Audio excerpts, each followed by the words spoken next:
What is up, misfits, one and all, to tonight's Midnight Ranting. Modern Christianity isn't Christianity at all. Dun, dun, dun. Where, yes. The Diet Coke of Christianity. Does this taste the same? Just has like just one apostle, taste. not even enough. Exactly. Same flavor, half the apostles. But we are watching a video from the channel. That's right. 2 scoops of bullshit from the channel Axe Initiative called Modern Christianity Isn't Christianity at All. The Dead Church series. Oh my. So won't you join James W. and myself, Amy Newman, for a good time worth dreaming about. Oh my.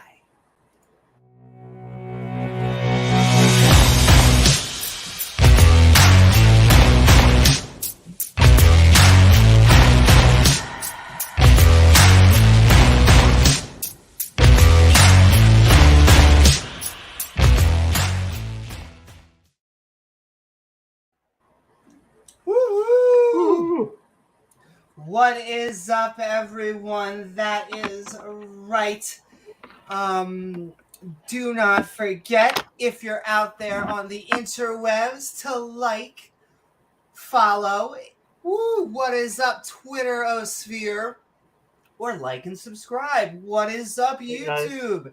Because sent in love, I see James Wolfe and Computer and Baldhead and KCA, the Sinister Porpoise, Brian Johnson, Dave Garr, Anuk, everybody out there, and abso-frigging-lutely, James, if we could say the name of the game tonight is a No True Scotsman. And I feel like you are a prophet right now because I'm not changing my opening statement, but I think you might have just done a little prophecy. He disproved your whole thing. Prophets are.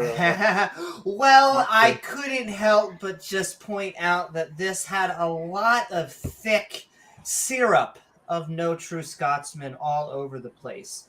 What is up, Koresh? And me. Hey, we have someone actually sending love from Facebook. We actually stream on 4 places now. We stream on YouTube, Twitch, Twitter, and Facebook. What is up, Freggy? Freggy says, a serious question, please. Explain it to me. Don't give me your analogy. Oh, my. And your theories on what it means to you to find it in the Bible. Find it in the Bible. Find it in the Holy Scripture of truth. Well, I will say, Freggy. Before, maybe that's where the question is. Oh, that's true. You know what? Let me. This seems like a one of two. Can I ask you a question? Where did Christianity come from if God never professed the walk of life is called Christianity and the Messiah never called it Christianity and there's nowhere in the Bible is called Christianity? Where did it come from? Because the Heavenly Father told us what to be, and it's not called Christianity. Well, first of all, welcome to the channel. Lovely to have you. And I will say, we are actually, I hate to say we're the opposition viewpoint, but that is kind of, there's no other simple way to put it. We are actually agnostic atheists. We are a skeptic. I used to just call it like whatever the title was, but now I've learned to add question marks because we are questioning the opposition viewpoint. Again, now I've just used a double or negative. We're about to watch a Christian tonight that thinks that modern Christianity isn't Christianity at all. Right. And so... And he's figured it out. He figured it all out. Yeah, I mean, we would actually say that anyone, once again, not to use my opening statement in a few minutes, but anyone that calls themselves a Christian is a Christian. That is That's it. If you call yourself a Christian, I mean, I think If you identify as a Christian, we're going to call you. You are a Christian. Now, I think if you don't follow a lot of the normative things, it may be hard to follow what you're talking about. Like if you're a Christian, but you're like, Jesus sucks. Well, it may be hard to figure out what you're talking about, but I mean, maybe communicate that to us. But yes, we are actually going to be listening to a Christian tonight who thinks that about that. It's going to be open mic in a little bit, Chris. Yes, and in fact, the video is very short. Now, I want to say, it's not about the size of the video, okay? It's about how you use the information. But then we're going to be going into an open mic. Although I think, Chris, you've got it backwards. We don't believe in atheism. We are atheists because we lack a reason to believe in any of the proposed religions that we've ever came across. We've never come across one that had evidence and reason behind it that would warrant someone to believe in it. So in that situation, the proper thing to do is withhold judgment, to sit here and wait for someone to present us with evidence. And when that happens, maybe we'll consider it. And sounds good. Welcome aboard once again. Even if you're a theist and a Christian, you are welcome. Oh, yeah. Once again, we are going to be switching into the open mic after we listen to the opposition viewpoint. So absolutely. I want to know Amy, what makes you believe in atheism? That's what I was just referring to. So I will say, there are two main components of this. There is soft and hard atheism. It depends what type of taco you're looking for. Do you like soft or hard shell? And so on this channel, I like to think that we kind of go both ways. We like both. We consider ourselves medium. The joke is, I think, medium atheists. We think some gods don't exist, and they tend to be the Abrahamic ones that we criticize. Nonetheless, the soft atheism is, it should be the theist presenting evidence. It should be, the ball should be in your guys' court. Not to say that you are, I don't know if you're an atheist or a theist, but it should be proving presenting evidence. Is very hard. Exactly. Nonetheless, I mean, fans of the channel will know my shtick tends to be consciousness. And so, my big... what seems to solidify that shell for me is I am not a fan of any concept that tends to make a non-physical mind. And so we could talk about why a non-physical mind would exist. A theist, I don't have any religion. I mean, hey, we welcome that. In fact, as you'll find out, many of our mods are theists and pagans and deists and stuff. So welcome aboard. I guess that would channel. be a form of deism if you consider yourself a theist, but you don't have a religion. You're just kind of ambivalent. Exactly, and it's it's the fundies who are real targets, and the people who believe in hardcore superstitious beliefs. Nonetheless, they're the more dangerous ones. This housekeeping is sponsored by our Patreons. That can be found at patreon.com/Amy Newman, which is the best way to help us get support for even more fun content. But also 15 feet, if you ask Ken Hovind. But also our channel members. Producer up here. High-end catnip. And you can get badges that trigger the creationists because they just naturally evolve. You don't have to pay any more money. It just seems over time they seem to evolve. Exactly. What is up, Jen? What is up, Jen? Speaking of evolving, Master. I just saw tonight there was a debate with Atheist Junior and Snake Was Right versus That's right, Lil Peepee and somebody else on Modern Day Debate. I didn't get to watch it yet, but I'm sure Atheist Junior and Snake Was Right did good. I'm going to watch that tomorrow. And AJ and Snake Was Right were doing fantastic. I am a little bit biased, but it is them trying to explain to them information, and Once again, the creationist trying to sound technical. obfuscate. What's up? That's right. The debate may be just coming to it. And it was a great debate. I was watching a good portion. Sent in love to both youtube.com/atheistjunior. And I think Snake John is Maddox right. debate. youtube.com/Snake is right. It's going to be, I believe that is Snake was right. Yeah. If it's John Maddox, okay. he tends to create dumpster fires. Yes, that's right. It was Bubble on there along with LVP. And he had his camera on. It was Bubblegum Gun? Love. That was debating with John Maddox? Oh, my God. And I missed that. Hey. Oh, you know those what? two deserve each other. Little PP and Bubble. Oh. Hey, we're just sending love out there. Yeah, send lots of love. Well, guys. there's a lot of channels that I think have the requirement that you turn on a camera to be on the stream because I guess they just I've found that in a few Christian and Muslim streams. I'm sure there are some bigger atheist streams that do it as well. I understand because you get trolls. Well, James, here's the thing. James on Modern Day Debate, he does request it, but I mean, he has Nephilim Free on. Nephilim Free never turns on his camera. He had Smokey Saint on, and we all know why. Smokey Saint will never, ever, never turn that Look, the moment you get banned from Chuck E. Cheese, it's hard to go back. Turn that camera on. The one debate, it was funny because Atheist Junior had to cut his camera off for a minute because it was a debate with Nephilim Free, and it was about dinosaurs existing with humans, and AJ's connection was bad. Laughing? Oh, okay. Well, and then James from Modern Day Debate was like scolding him about getting his camera on, but Nephilim just never had his camera on the whole debate. But that's what you can do when you're Nephilim Free and you are willing to go on and say that dinosaurs lived with humans. So.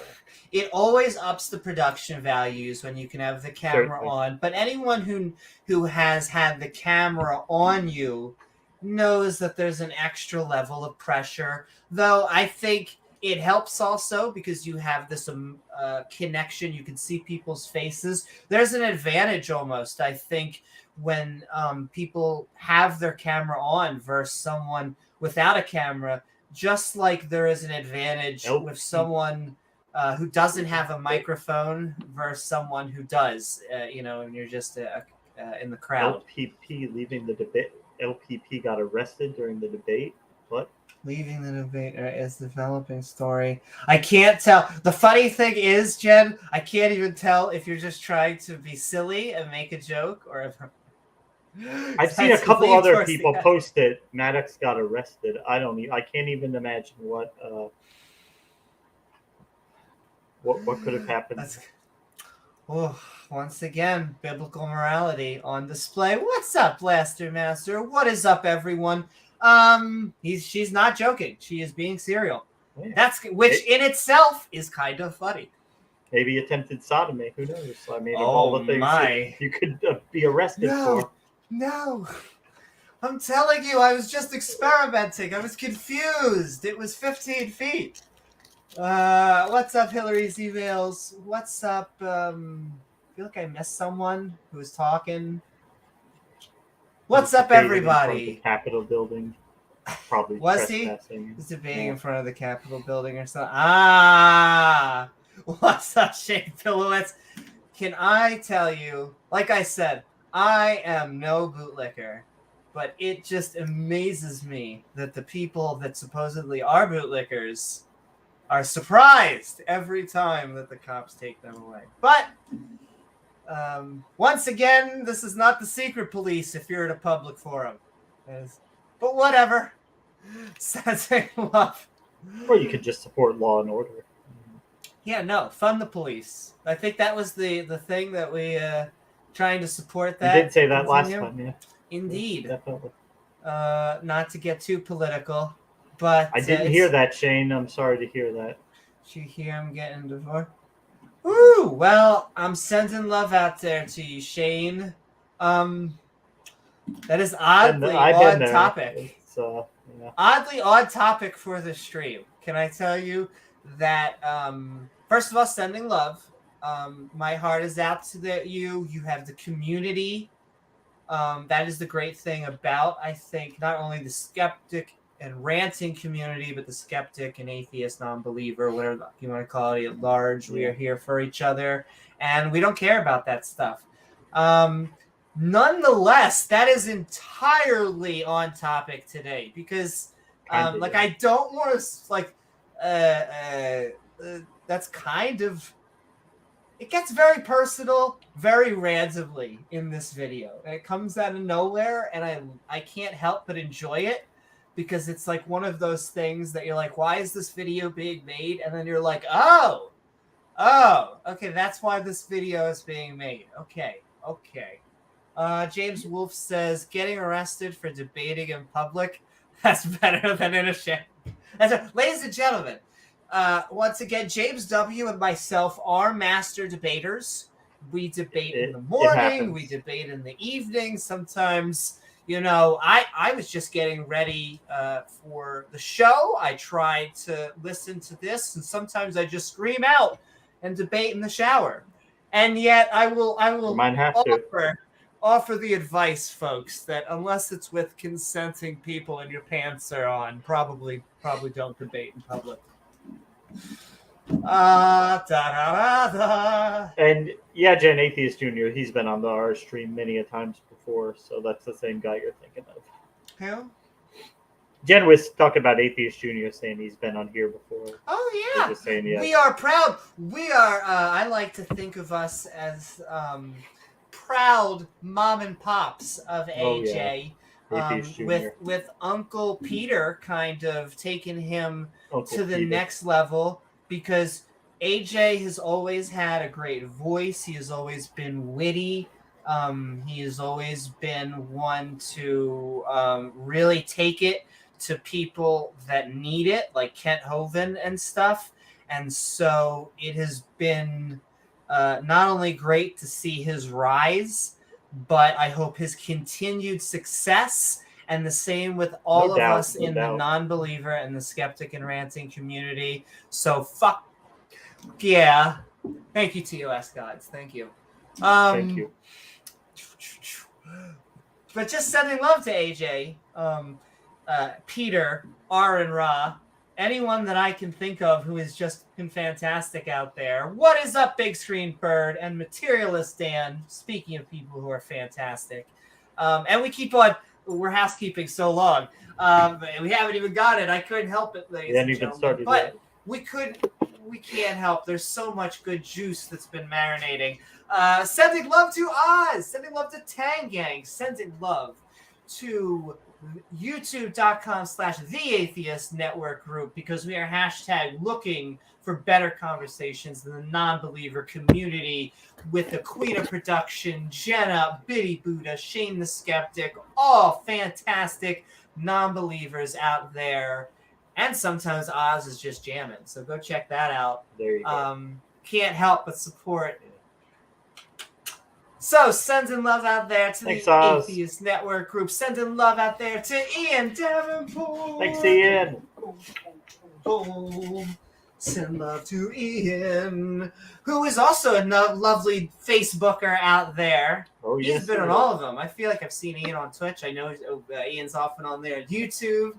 He's pretty much on all of them, yeah. All of them. I can't wait until we just have to keep on planting enough seeds on Twitter. Like we get our first Twitter debate live on air. Yeah. There you go. It's possible, folks. It is possible. LPP, where I get you pay. Who knows? A good question, God. Really? Oh my, spicy. I will say, if you got a few options if you got the bowl. If you're starting to get the bowl, you can embrace it. That's always the first option. Just is that what Mark said? Just shave the head. Well, option number 2, shave it. A fantastic option. Some people don't have the heads for that. Okay. But a lot of people, it's just shave it. Okay. Bill Burr had a great lock of hair. James is like, oh, was it 5 minutes, 10 minutes that you brought up? 20 minutes. And then Our Bill Burr timer, folks. how many days since we mentioned the bird. It's never going to get very far. Never gonna get very far. I had to send love for. We have lost so many good comedians, James. They are dropping like flies. They are. Hurts. Nonetheless, if you're out there, please go up. Try an open mic. You may be the next best thing since sliced bread. We need more. We have Bill. We got Dave. There are lots of good comedians. Mark Norman, Jeff Ross. I'm trying to think of some really greats. I would say Kevin Hart, but I already said him. Yeah. But yes. I like a guy named Pablo Francisco. He's really good. Why does that sound? Sounds extremely familiar, though. The classic. Francisco. Andrew Dice Clay. Saw him twice. He was. No, Andrew Dice Clay. The gloves. I saw him twice live. He was amazing. Much better seeing him live than even watching like a recording.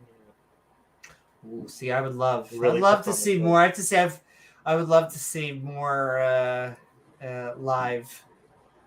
Comedy, I've only seen 2 live things. I always feel really weird when I say because it's kind of controversial now. But I've only seen. I saw Louis C.K. and that was a pain in the ass because when I got great tickets because it was the handicap seat. And when I went there, they said, "You're already checked out. You're already checked in." And I remember my joke that I made to the guy, which was... when I was checking my tickets, which was like, this is my internship because I wanted to, just see comedians play. And it turned out that the reason that it said that someone was checked in was because someone else had picked the other handicap seat. And you could only, I guess, pick it in pairs, or somehow I just wound up with one. But I was able to get in, and it was just another person. Great time with that, and Bill Burr. Show. I saw Bill Burr. It was a good one. I saw Bill Burr live. I've seen him, so that was another great show. Seems like a blur to me, both of those shows, almost. But how long ago was that? When are we going to get a Philadelphia? Let me tell you, I should do a Philadelphia rant. What the hell is it called? A reaction video, because that is kind of where I fell in love with him. If anyone knows, Billy. that was he got roasted kind of in Philadelphia, and he roasted them back, and that is kind of how you win over Philadelphia's heart. Is that it was a terrible crowd because it's Philadelphia, and I'm very proud of that. And they're just very drunk and on a lawn. Exactly. I'm pretty. And so he was just basically saying that he wasn't going to leave. He had watched other comedians basically leave and just walk off stage. And so he's like, I ain't leaving. And he stood there for like 16 minutes. He played his entire set and just basically counted it down. And it was fantastic. We should do it because this is a comedy channel. We're here for the ahas. But yes, what is up, Richard Madison? What is up? Hey, Richard. I think us basically venting, ranting, going on about the topic and everything else in the kitchen sink is going to take longer than the opposition viewpoint. Most certainly. No, God is trying to take us down. No, it's just the camera fell over. I was going to say, and you don't even have the producer over there trying to mess with your wires. I know, my God. Soros, did I do something wrong? Is it? Okay, I'm sorry. I have to just remind everyone that the Jews continue to not control the world, ladies and gentlemen. Which I always love that claim. Wait, if that claim. Wait. Oh, now he is. I'm sorry. Amy will I'm be sorry. back momentarily. Sorry. What I mean to say is by Brando. It has what plants crave. By War Brando. Oh. Exactly. Just what we were thinking. But sending so much love Thank you, Ian. to Ian and a grumpy old Cuss, who, when we listen to any of these claims, make us go, what the are we listening to? Because this guy, in fact, the guy that he's talking about, like the whole is Christianity modern thing, surprise, surprise, it doesn't come from an empirical basis. What? Then where would it come from? Oh, I don't know. Well, James, you have to reach far and deep. Sometimes you need a proctologist. Does this come from? Remember that guy Joe DiMaggio in the Yes. Old Testament? He was able to tell like what people's dreams meant. And I'm pretty about sure. the baker getting hung and. Oh my! It didn't end up too well. How hung was he? Oh, right. Yeah. The other kind of. Other kind. Yeah. Anyway. Biblically hung. Biblically hung. 15 feet. Sending love to Diana Smith, who the 51% of the other sex doesn't really get treated well. Yeah, they kind of get the short end of the stick with these Abrahamic religions. James Wolfe says, "My wife." I almost want to read this in a Jewish voice.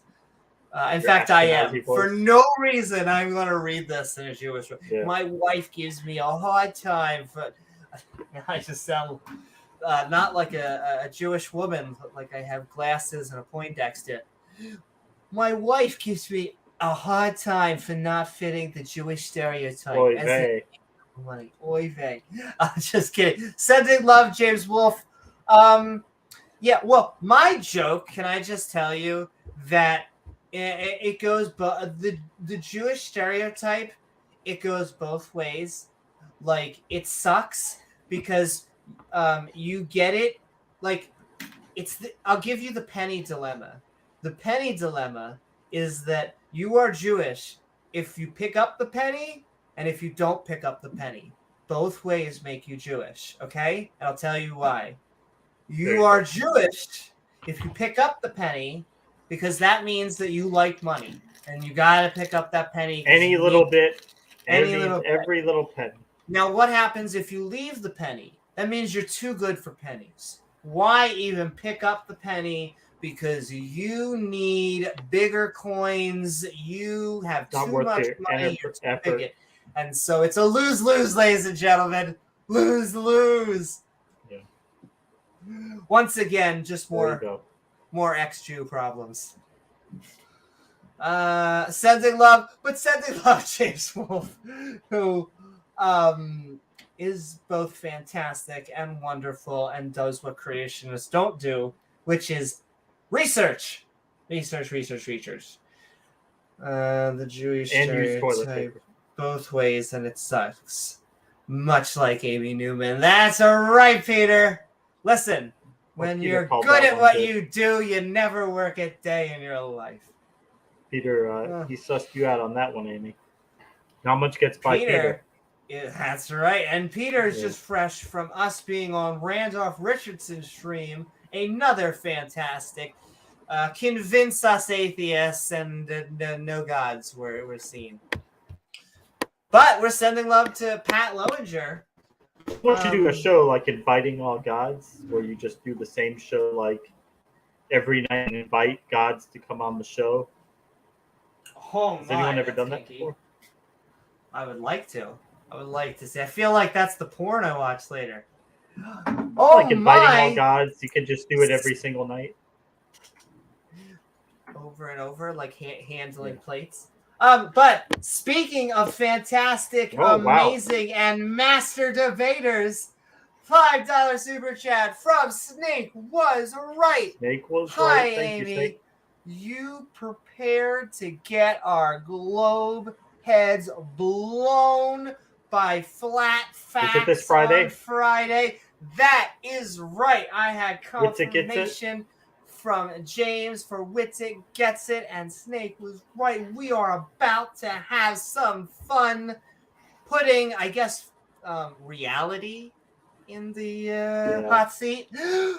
But Sending the thing Love to about Snake was Witsit, right. he doesn't get it. He does not get it. Did No, he seems he- to. Well, He that's. doesn't get it. I always love the names that are. Well, I mean, it's like it's logical, plausible, probable, and then there's no statistical claims that basis for a have god. No logic, no probability, and they're not even plausible. Not even plausible. But once again, that's right. He has been a master debater all night because there has been a modern day debate sending love to James over there and Make sending an LPP love cry. to AJ and Snake was right, who you should be checking out their content. They are both master debaters. And once again, we are going to be making the Flurfs cry. Right.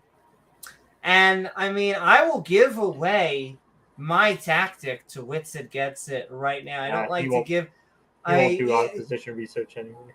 Well, it reminds me of like everyone's afraid to give away their ideas, their stories. And I have had consistent teachers throughout a lot of my content creating fancy certificate classes tell me no one's going to steal your idea because it takes way too much work. And so, nonetheless, not only am I going to take the Socratic method like I have, but I would like to continue playing home not only on superstition, but Witsit Gets It is a little bit religious. Even more so than Nathan. Yes. Yeah. They all believe in God for whatever reason. But, yeah. Witsit Gets It specifically gets on his knees. For Jesus. Right. Oh, thank you. Peter says best we talking about you brings. Oh, thank you. Peter, I think it is a great combo, a great deck. I like to think we have, I hope I just bring a great girl deck. And it's just lovely to be on there. I like, I feel like you have some great Socratic skills. Sometimes you even bring a good amount of spice that we need. And so, sending love out there, Peter. It's lovely to have you on there. Sending love, a little bit of spice. But also sending love to T-Jump. Peter's taking two bottles of Tabasco and just dumping them all in there. Talk about a little bit of spice. Peter also sending love to Atheist Jr. Peter is, helps produce AJ, even though the brains, obviously, out there is AJ kicking Ken Hoven's ass. He also produces for a little guy you may have heard called of. Aaron Ra. Aaron Ra, yeah. Little up-and-coming atheist channel. But also sending love to Pat. I'm trying to think. I assume Pat since he asked, he talked to me about this. I assume I can talk about this, but I'm going to be on a show with Pat and Dr. Josh. When is that? Coming up soon. I think they're going to be hosting a show that is going to be about bringing basically academic expertise. It's about bringing master's and doctorate level people. And so I already feel snobby. There you go. I'm patting myself on the back. It feels so good. But no, honestly, Pat is such a fantastic mensch. So is Dr. Josh. He certainly is. Yeah. They're both great. You may have heard of has written the Atheist Handbook to the Old Testament, volume 1 and 2. Josh. And so I'm just might trigger the religious a little bit. I'm just going to be one of the rotating hosts of many others that hopefully will join these main two hosts, Pat and Dr. Josh, and we'll share our information. It'll be great. like James said, come share your brain. And so like James said, get my beam switch, like Pat said. And so I would be so interested just to do streams on what it takes to make good curriculum and syllabi, which I find exciting. That's why I'm crazy. There you go. And also how to gamify things. Just I could do regular information technology, but even my undergrads, I love game design. I love visual effects. I think my visual effects degree has, oddly enough, prepared me for not only the streaming world, but debunking flat earthers who have no expertise in visual effects. Like, they sit there and want to criticize. What have you rendered? Have you 3D modeled? What was your last all CGI. rig? Have you made a rig lately? I would love to see that CGI. Pathway. It's all just CGI. Exactly. What's your favorite CGI making program? Are you an Adobe fan? Really? Oh, you don't do any of that? No. Photoshop. No? Photoshop. Yeah, if you're lucky, they use Photoshop. Now listen, I love Photoshop, but yes, we'd be lucky if any of them even know Photoshop. And let me tell you, I've seen a few. I know from seeing a pixel and seeing quite a few shoots in my time. That's like a good old 2000s memes.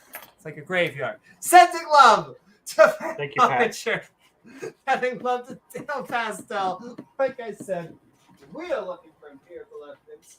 Don't think we're going to find any. Past this prologue, no, we won't. Yeah. We're going to come I choke on air, excuse me. We're going to choke on air. But, that whole thing about gas pressure without a container, I don't see how. Oh my God! Yeah. Tangelo's a flat earther. All right. He officially came out as a flat earther? He was arguing. It was only a matter of time. He was arguing against the heliocentric model in chat, and it set Tangelo Grass up. Here's the thing. He has so many trolls, like people trolling him, that I don't even know if it's him anymore. I really think that's him. Not only that, when I see him live, I've heard so many imitations of his voice that it almost seems like he is doing a parody of myself, and I'm so sorry, Tangelo. I understand you are a beautiful human being who just might be flirting with heliocentrism and thinks that the Shroud of Turin isn't fake, even though that's where all of the empirical evidence lies. But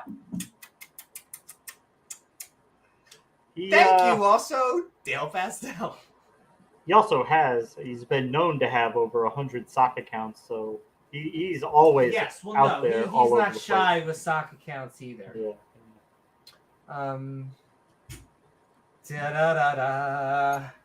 But also sending love to Dave Gar. Woo! Dave Gar.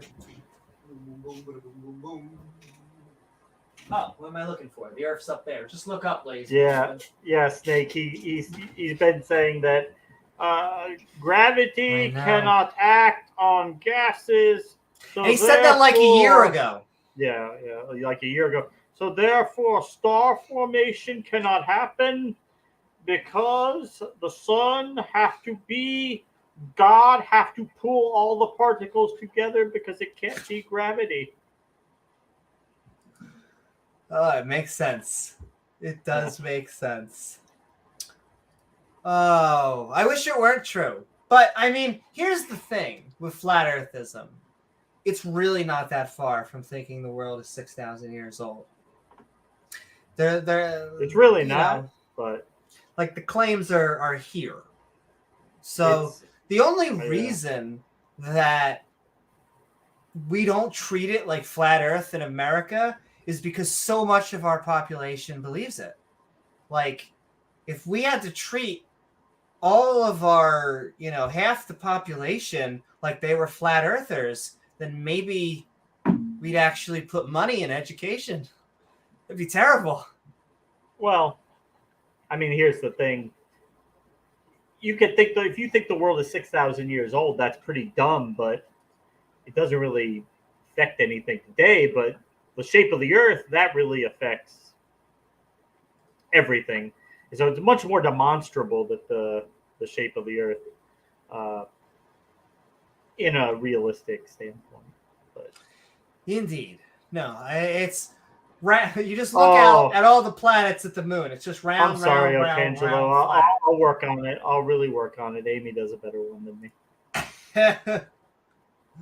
There's no way that's Arcangelo, but it's. But I just think it's funny that the one time. Well, I say the one time. If you say Arcangelo's voice 3 times in a row, either him or a sock account comes out. I feel like that's a physical law that's close to Newtonian physics. Probably. Rock and Woodworks, what is up? How old or long ago was the earliest civilization? That's a great question. It really depends on what we think, because I'm convinced that there were civilizations older, I hate to say than Homo sapien, but like what we call, going back probably a million years were early. Depends on how you define civilization. Exactly. But then, what we think of as like the writing agriculture type of civilization is the 10,000 years we like to think of. Because, it's hard to write things down when you don't have written language. When you're just a bunch of people getting drunk by the fire, just passing stories on, because what else do you have to do? You can pass a lot more knowledge down when you write Exactly. Unfortunately, once you write things down, you also get fundies. Because when you're passing it on via storytelling, you actually can be a little bit malleable. You can actually have your version a little bit. But the moment you start writing it down, then everyone starts, we got to quote this book. Oh, in fact, it is an age-old argument. I don't know if you know this, James. Did you know that a book says a thing? I don't know if you know this. Well, it is true, though. I watched a terrible Ray Comfort video this morning, and he begins this one by, he's like, well, the first thing I'm going to do is we're going to play to their will to live, which is manipulate them with delusions that they have an afterlife, which we have no reason to think, except the only reason we have to think that there might be an afterlife is an old book says so, which, hey, I mean, you say, hey, it does say so in an old book. I like that idea, so therefore I'm just going to think it's true. I mean, I'm not going to look at all the other crazy shit the book says and take everything as a whole, because that would make it look stupid. So I'm just. Oh my God. Yeah. I cannot believe. Yeah, this claim I definitely did hear. What the was that? He tried to. He said that before here. Yeah, because I haven't even seen creationists try to go that far. No, that is a step further off the edge than. Yeah. No, they just look exactly the same because God reasons. Said poof wolf, God said poof dog. That's it. Yeah. Now, what I haven't been able to ask him, or I don't remember if I have, is did God create each of the breeds of dog, or did God just create a generic Canis lupus and domesticus, and the breeds came about naturally? But if the breeds can arise naturally, then why can't the dogs arise naturally from wolves? That's the question. Then again, ladies and gentlemen, let's just put who we're discussing here. This is a gentleman do it, Mark. who came. Do it to me. My body's ready. What was I thinking? I was thinking crashing. Is he on there? That's right. LPP. I feel bad. We know how much I'll tell you. So we picked this topic before I really got a time.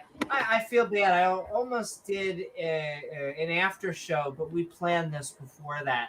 But that's kind of funny that LPP is. I'm always hesitant to go on to. There are some creationist apologist streams because when you go on there, it's a countdown to how long you will get kicked. Now that is a fun game in itself. It can be fun, yeah. That is the Darth Dawkins game. That it's like how long can you stay underwater? It's how long can you stay until they kick you. However, while you're being rational, of course, and giving reasonable evidence. So it's a fun game. Nonetheless, these people that pretend to call themselves, and I'm not saying any of them are, but some of these people that claim to call themselves politically incorrect are also the same channel. Like Nathan Thompson will sit there and tell you that he doesn't understand why internet service providers, because you have to register on you have to register your domain, but then you need to pay monthly to keep it on a server, and these servers keep on pulling. We don't want to host, we don't want to give you space to have your Flat Earth website, and yet he's like, we don't know why they're doing this. I mean, none of us curse on the server. Yeah. We ban everyone who basically disagrees with us because we're kind of a politically correct Flat Earth channel. We don't allow cursing.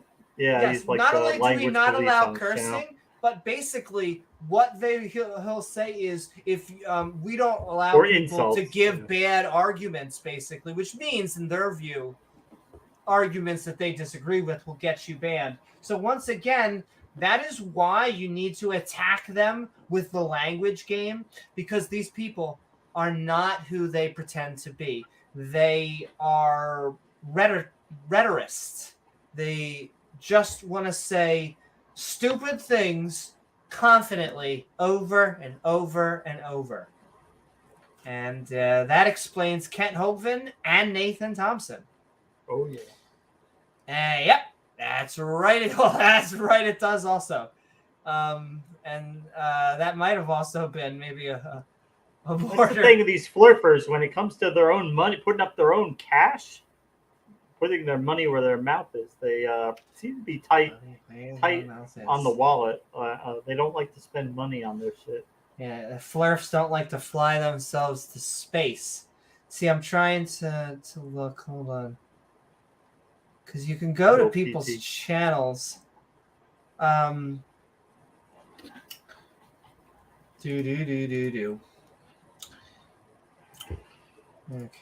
I forgive the dead air while I'm looking. No, that's totally not him. Okay. But I'll say, atheists always kick me, even if I'm only in chat. Atheists are cowards. I will say some people do talk over on Tangelo. It does bother me when people talk over creationists, because you gotta let the stupid flow. As James says, you have to give them their own rope, and so they'll figure out what to do with it. Exactly. In fact, suggestion. Oh my gosh! Look at this. The suggestion. We have a little peepee here. I haven't lost a single debate yet. That is 100% John. 100%. 110%. That's Sean Maddox. That's John Maddox. So welcome aboard. Hey, John. But what I would suggest to anyone out there, a skeptic specifically, is just write the crazy things that they say down. It shows that you're paying attention. People always appreciate it when you actually cover the points that they actually say. And so, write it down, let them say their silly things, and then bat it away with logic and reason. This is why I'm okay with you people, though I disagree with you. You're willing to interact. Well, thank you, Rockin' Woodworks. That's hell's yeah. We like to think exactly. Well, we like to think we are the cuddliest version of political incorrectness. We do not have a filter, but we use that filter that lack of filter to tell people that we love them. Not only do we love them, but that we want to hear opposing overly mean or harsh about it. Yes. Well, other skeptics will call us out.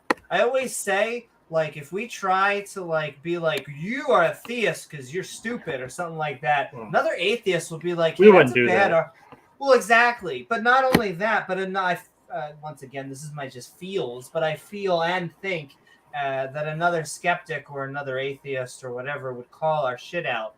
And we like opposing views. I mean, that is the dirty little secret. Can I just say that I have sat there, like, in text chat and on viewership and, like, Christian and theist and fundy channels thrive in an echo chamber when they have no opposing views. Right. And when they have atheists fighting with them, their viewership just goes down. It's just the funniest thing, unless it's like a debate. If it's a debate, if it's titled debate, their viewership will maintain. But like, theists do not like... They're talking about the Bible and... A spicy chat is not a good creationist chat, especially a young, good creationist. And yet, a spicy non-believer, skeptic community, oh, we love it. We cannot get enough of it. If it's just a bunch of atheists or non, we're like, yeah, we get it. We all agree. We all want to be logical. It'd be nice to have Tangela, wouldn't it? But the spice, the chocolate in the chocolate milk is the theist. I mean, we want to be told about Vietnam gnomes, which once again, Bubbles believes that gnomes during the Vietnam War. I'm not making this up. I am not being hyperbolic or adding on. During the Vietnam War, he claims that gnomes would steal the clothing of not Aboriginal citizens, the people who live there, regular citizens, of children, and then the soldiers. Those two specific people. Children got their clothing stolen, their shoes, I guess, and then soldiers got their clothing stolen. In the middle of the night, they'd wake up and just gnomes had stolen their clothing. Ladies and gentlemen, this is the person telling you evolution isn't real. If you want to take advice from this person, I have fantastic beachside property in Arizona. It's lovely. It's never humid. It's fantastic. I'll tell you, if you've ever had kids, I do believe that there are gnomes that live in dryers and eat children's socks. Because I'll tell you, if you've ever had a child, we are solving problems.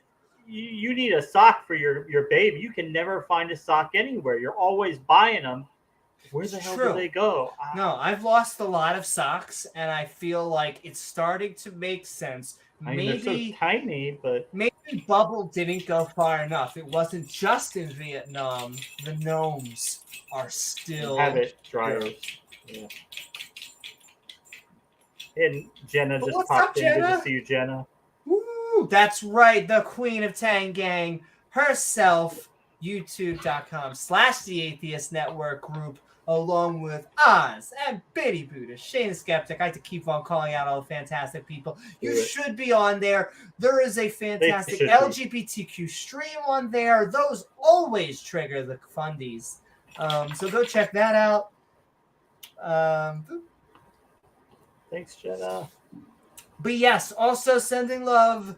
We're about to get into the opposing viewpoint, and once again, it's pretty short. Yeah. For what it makes up in length, however, it kind of makes up in a little bit of cray and a little bit of random personal.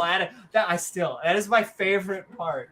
It is basically like, and I'm being hyperbolic or paraphrasing here, but it's like, and then Jesus spoke to me. And he came down through the clouds, and he said, Vanessa is a bitch. You're like, oh, what? That was a little. I'm sorry, what? What to ask him if he looks like the same Jesus who came to Mary Baxter, who was 6'3", blonde, blue, and really jacked, like he was ripped, like. Yeah. Wonder if it was, you think it was the same Jesus who came to old Mary Baxter and night. Yeah. Swooped into her bedroom at night. I see Bird saying, "Did you see my questions?" But now I have to see the question. But no, I didn't see the question. Wait, I found it. debate topic is modern day debate good or bad. Yo, I get you. I can't help it. As an ambassador for MDD, I love me some modern day debate. But I get you, some debates get spicy. We love our big screen bird. You got Bird's We attention love our there, Mark. vegetarian bird. But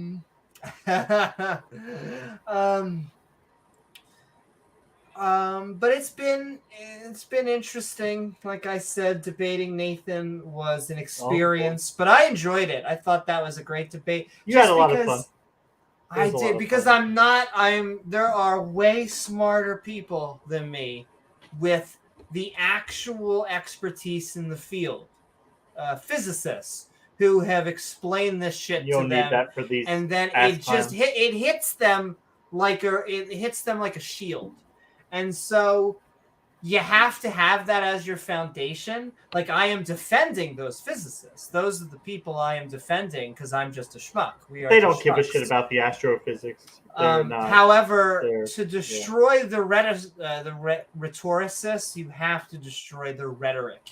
And that is, in a way, is throwing punches back. I'm starting to realize that you have to both have a foundation of science, and then you have to have a little spice of calling that shit out. I've realized that. I've had political debates on MDD where I was trying to be their friend, because I'm a centrist, and I was like, if I go into this as a friend, trying to build bridges, it will come out.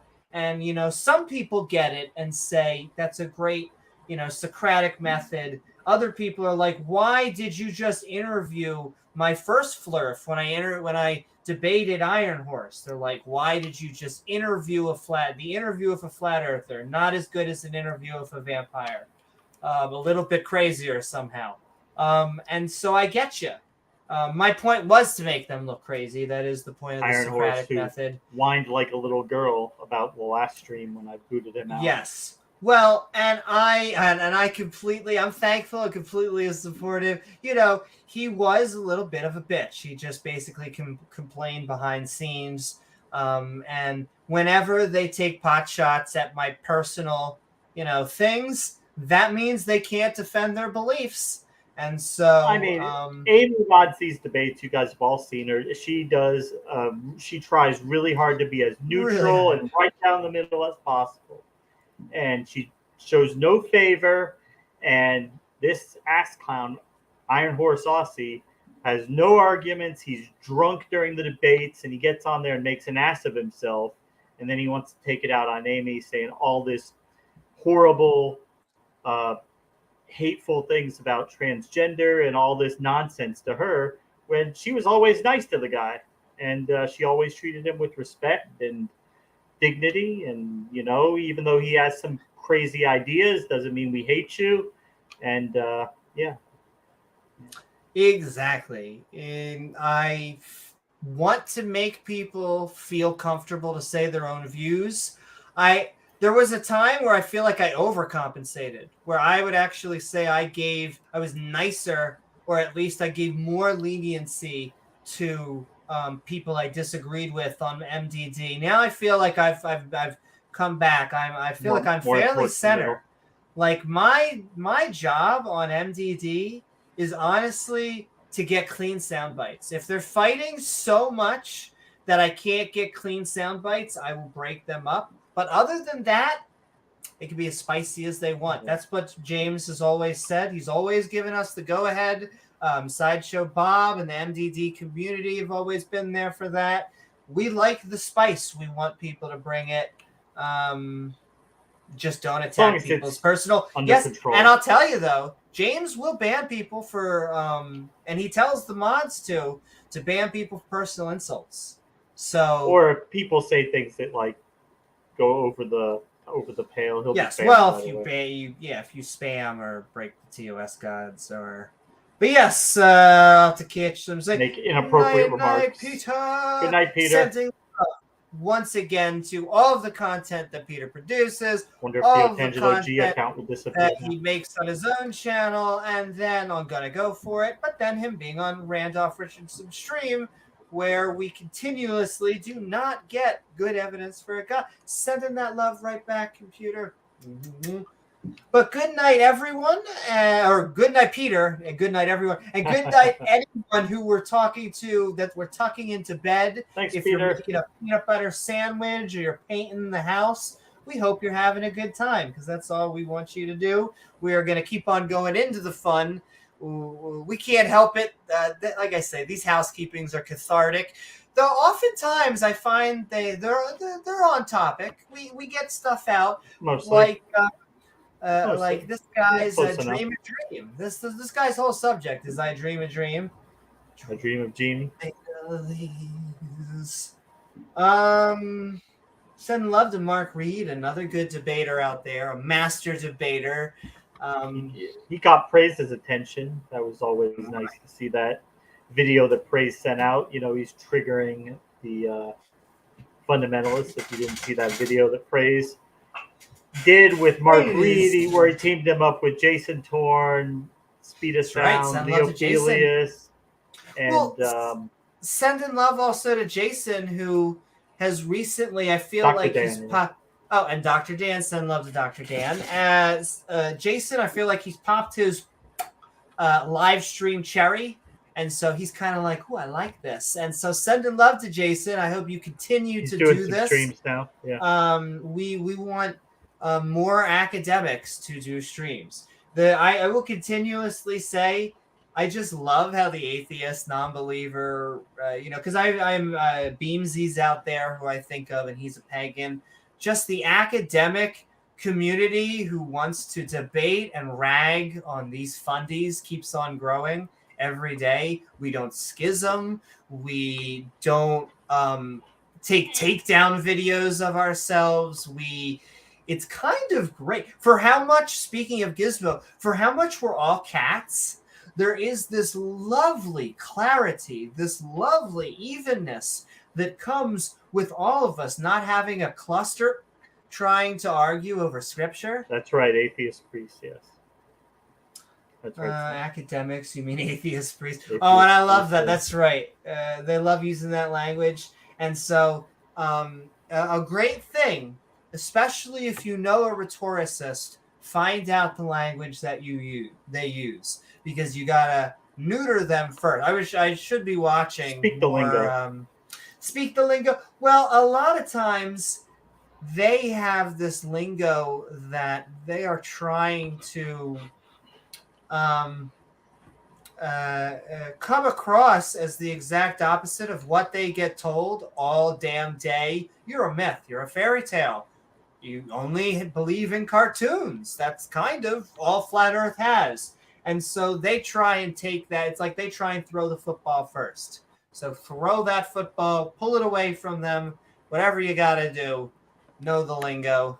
Yeah, definitely. But it is funny. They use that. Atheist priests, they use all sorts. I'm trying to think what other fucking shit they use. Sending love to Scott Duke. Woo! Reminding us that we are animals. We are not. There aren't humans and then animals. It's we are animals. Anuk is like, there is no God. Trust me. I mean, sold. We don't think there is a God. Yeah, we do not believe in God. I think I speak for James and I when I say we're both agnostic atheists, but if you had to put a gun to my head, I would say there is no God. Now, do I have knowledge? No. I believe that. That's what I believe. Trust me, bro. What's up, Organic Jerk? What's up, everybody? Thank you so much, Scott Duke. Thank you so much, Regos. On the docket is our Bible study. And so, he said there is a God. There was my own bias saying there is no God. I injected that into it. So sorry, Anuk. Anuk said there is a God, trust me. And then says, how can you prove there is no God? You can't. You can't. Okay. So, well, first of all, and it's sloppy language. Sometimes I feel bad even when I bring this up. It always sounds proofs are for mathematics, but we're talking lay people to lay people. I would say that there's not a lot of good evidence for a God. That is what makes us the weak atheists. Now, what makes us medium atheists is we add in a little bit of strong atheism.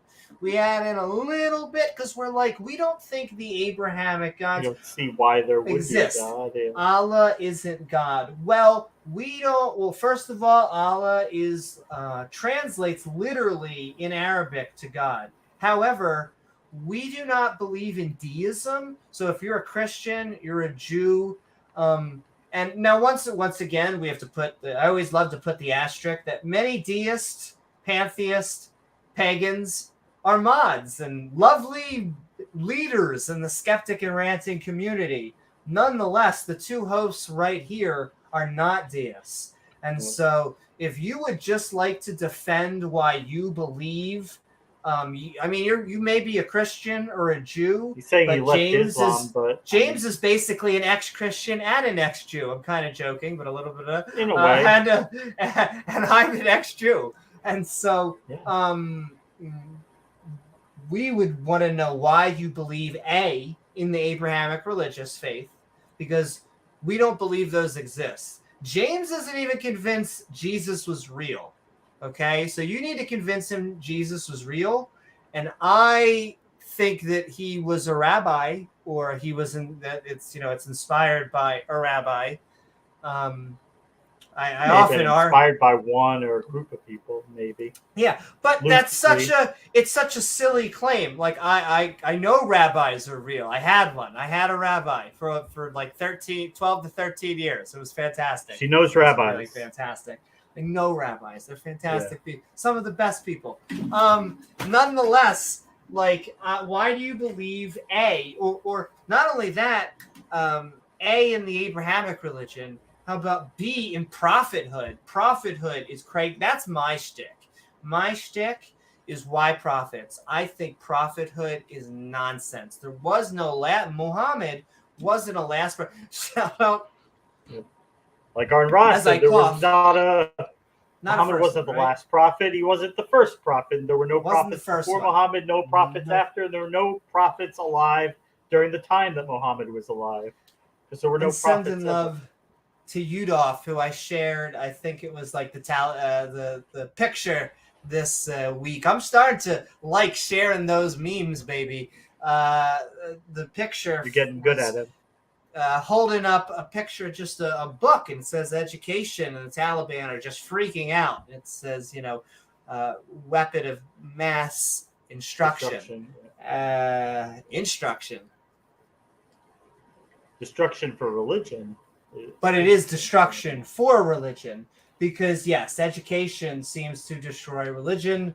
And once again, because we often get from Christians, why don't you criticize, insert whatever? We do. And if we don't, tell us, and we'll bring it up as a topic, because there's no one we're afraid of. We're not afraid of Muslims because we're not Islamic phobic. I will break bread with a Muslim. I will eat halal meat if it tastes good, which it does, because a lot of fried chicken is halal.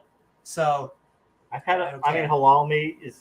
They don't even tell you it's kosher halal, meat. So doesn't matter. It's not anything usually different. Yes, kosher meat's often good.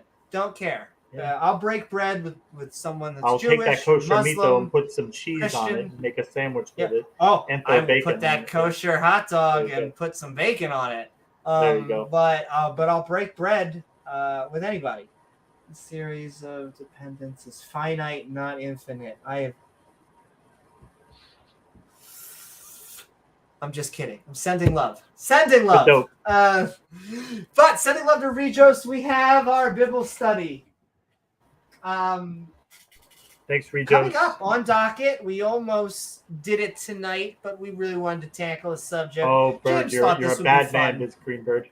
Oh my, that's right. I do love my meat in my mouth. I can't help it. Speaking she just of told us all last time that she likes to cook like a half a pound of bacon at one time. Oh my goddess. That is 100% true. Well, what it is, if I will probably take a thing of bacon and I'll make it, that's probably 2 servings for me. So I'll probably take 7 or 8 slices of bacon. That's a that's a non-exaggeration A of Newman. how much bacon. That's a Look, Newman. I have to make up for time. There you go, where you weren't eating it. Though I make that Make joke, up for your my ancestors. parents. Yeah, I'm making up for my ancestors because my parents were never kosher. Never. They will eat matzah and they love matzo ball soup and they love kosher food. But my mom, when I say stuff like this, she says, "But we're gonna eat bacon." And I'm pretty sure she's a theist. And she also believes. My mom's weird. She believes. Well, I mean, first of all, she's very secular. They're all my parents are both rational and reasonable. But my mom will often make comments like, "Even if heaven even exists," I'm like, Jews don't believe it. Where did you get? Jews do not believe in a heaven. But I get why theists make up a heaven. You know, you want to make up a thing. That's her. That she's an Americanized Scriptures are vague secular. enough. Yeah, well, they're vague enough. You can insert almost mom whatever you want into cares way more about like her jewelry, her face, and her outfit. Way more than she does about Yahweh. And so yeah, it's just the cafeteria. As you should, because is only open to her on weekends, and other than that, she doesn't care. Yeah. Which again, I said I hope that's the roadmap for all the other theists. I hope, even though I think Yahweh is probably one of the biggest bastards, one of the most evil gods. I know that a bunch of the metaphorical Christians are like, you just need to understand the context. Yes. He responded. I haven't read it yet. I got to see what he said to I just have to forgive I'll mute it. Forgive the silence for 1 second. James, talk for 1 second. Yeah, I was watching this Ray Comfort video today, like I said before, and he was talking about that he's going to manipulate people with promises of heaven, like playing on their will to live, which, like, the idea of an afterlife is a nice idea. I think most people would be amenable to. We would like there to be an afterlife. That in no way means that there actually is an afterlife. And just saying we have an old book that says there is still not a very good reason. Okay, but then he's going to pivot, and then he's going to say, well, I mean, wouldn't you like there to be an afterlife? Yeah, okay, I would like there. Oh, but, I mean, we've got this problem called sin. And that's because the God who created the universe decided to arbitrarily make everybody conform to his nature, even though he didn't give you that nature. So that's just how he is. You're not that way, but he wants you to act like him. He knows you won't be able to. So he is just itching to punish you for it. But if you believe this whole Jesus story, maybe you can get out of it. And like I've said before, the whole idea is that it's like God throwing the entire human race into a big boat, sailing the boat out to the middle of the ocean, throwing everybody overboard, and then throwing out enough life preservers for maybe 10% of the people to get one, maybe. And, hey, if you get one, you get one. He pulls you back on deck, and he tells you, all right, now I saved you. Now you need to start thanking me, and you're going to keep thanking me forever. It's like, and ever. And ever, yes.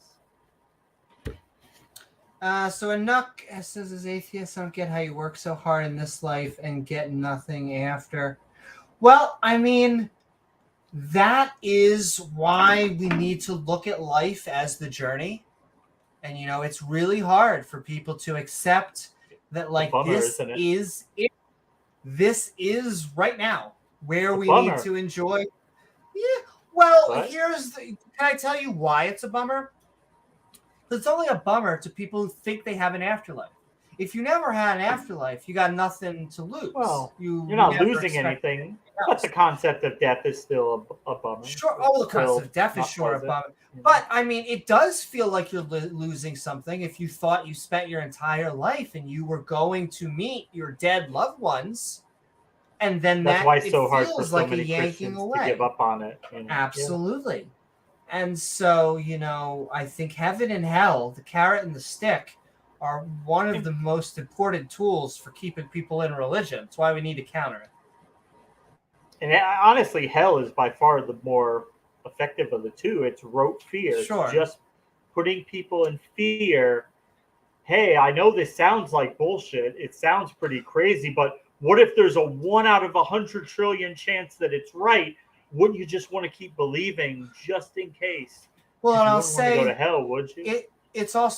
it's that also, but it's not only that there's a friendliness to heaven, it means that the bad thing of us not continuing gets to go away.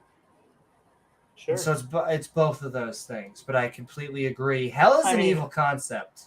You know how bad hell is? It's an evil concept. It's an evil concept. If hell exists, any God who would create such a place is, by definition, evil. Yes. Like, you if talk hell about is the people real, who've seen to hell. Yeah, that's all. Like, if you believe any of that, give me. Like, Amy's got property to sell you. The cat goes in, cat goes out. Hold on, I'm gonna introduce you to everybody for tonight, and then I'll let you out.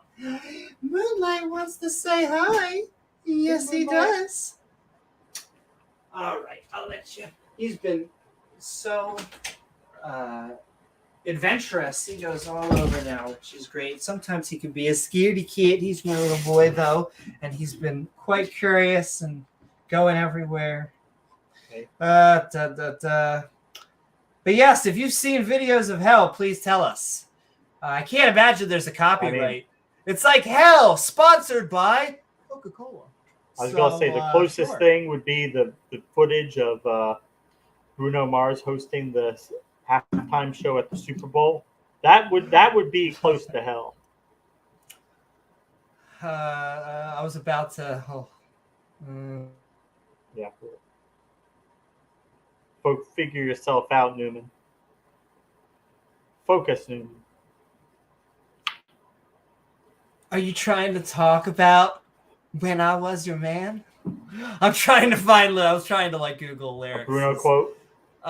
Yeah. No, James, please don't throw a grenade at me, okay? Because I feel like if you do, I won't have 24K magic. All right, I'm done. Though I hope that this stream has an uptown. Now I'm just trolling. Okay, send the love. But also, I did find the quote for Richard Dawkins that says, once again, I love this because I don't think he's being hyperbolic, but the God of the Old Testament is arguably the most unpleasant character in all fiction. Jealous and proud of it, a petty, unjust, unforgiving control freak, a vindictive, bloodthirsty, ethnic cleanser, a misogynistic, homophobic, racist, infanticidal, genocidal, filicidal, pestilentile, megalomaniacal, sadomasochistic, capriciously malevolent bully. But tell me how you really feel. But yes. The sad thing is you can make a good case for each and every one of those adjectives. I'd say they're all well earned. Yeah, they're all very well earned and well-sourced facts. And you don't even have to go very far, but to just read the damn Bible, and it's all in there. He spells it out. He is the mafia boss. He's got his baseball bat of love. And I mean, that's basically it. He's the boss. It's like he's got his opinions about morality. We've got ours. And he's speaking, just in a position to destroy us if we don't agree with him. And speaking of things that both like power and things in their mouths, the fabulous, the wonderful, don't we all though? I mean, who doesn't? Rachel! Rachel. La da da da da da da da da. Sending Yes, love to mistress. Rachel Holland, who oh my yes, mistress. Do you want me to get down on my knees now? Sending love to Rachel, who reminds us that the Bible does unconsensual, who wants to do the non-sexy slavery? I mean, come on. Yeah, no. If you're taking people from the nations around you without consent, it's slavery. It's not indentured servitude either, by the way. It's slavery. Well, it's non-voluntary permanent indentured servitude. Organic Jerk is like, hell is a theist S&M desires in writing and unfulfilled. Exactly. And there is, I forget which comedian said that hell cannot exist because there's nothing that a human will not eventually fetishize. And so how many years until Satan. Oh, Satan. Hit me harder, Satan. Hit me harder, Daddy. I mean, Satan. And this is the thing. We're always told, oh, God gives free will. He only wants people in heaven who want to worship him forever. He's not going to force you to worship him, even though we know there's multiple instances in the Bible where God admits that he fucks with people's free will when he wants to for his own enjoyment. Okay, but if that were the case, if it was an honest choice, then God could say, listen, so I mean, if you want to come up to heaven and worship me forever, yeah, great. Come on up, get on your knees and worship me forever. Oh my. If you don't want to do that, if you want to go somewhere else and do your own thing, if you want to, if you're tired of existing and you just want to not exist anymore, that's okay too. But to say, well, you have a choice. You can either worship me forever or I can roast you in an oven forever, but it's your choice. I don't want to put any pressure on you. That just, it completely destroys any idea of free will. That's like rapist logic. James, I just tell you? Yeah. I want to be honest with you. I don't want you to give me your wallet. I want you to make the choice to give me your wallet. Okay. I want you to do it of your own volition. Right. Okay. Don't let anything. You could even close your eyes. Just imagine that this large if you want metal money, you can. If you want to give me the money, you can. If not, exactly. I mean, I'm not going to force you. I mean, I don't know. I can't say what's going to happen either way, but yeah, it's like rapist logic. Oh no, she said yes. Well, the fact that you had a knife to her throat, did that maybe influence her? Well, I mean, she still said yes. Yeah. The whole knife, that means that it's not really consent. It's coercion. It's force. So people aren't going to heaven because that's where they all want to go. A lot of them are going just because the alternative is even worse. But as I've said before, talking about the fall of Satan, so the fall of Satan who knew God, who knew God's power, he knew that this insurrection was going to fail. He knew that he could never overthrow God.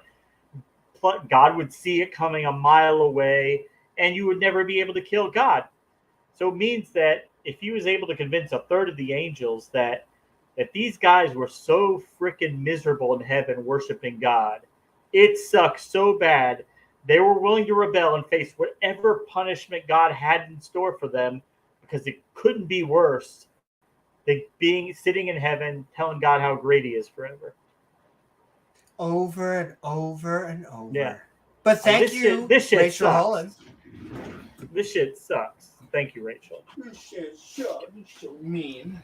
But also, sending love to Senator Cato as these theocrats try to take pot shots at, they want to seemingly claw their way up through these countries that have Christian and Muslim theocracies. I think secularism is actually going to win. I think that as long as there's technology that increases, it's just one direction and not the band, who are fantastic. Anyway, sending love to Senator Cato. Thanks, Cato. And also, James Wolfe. We saw him out there in chat. What is up, James? The fantastic, the lovely hey, James Wolfe. who reminds us that we are kind of late night, but it's also great. We have viewers all around the globe. Well, so you can be sad on it enough, or you can join the winning team because, we're winning. Yes, and sad. That's not going to change. Global not going to be a revival. It's not coming back. Not coming back. Isn't it great?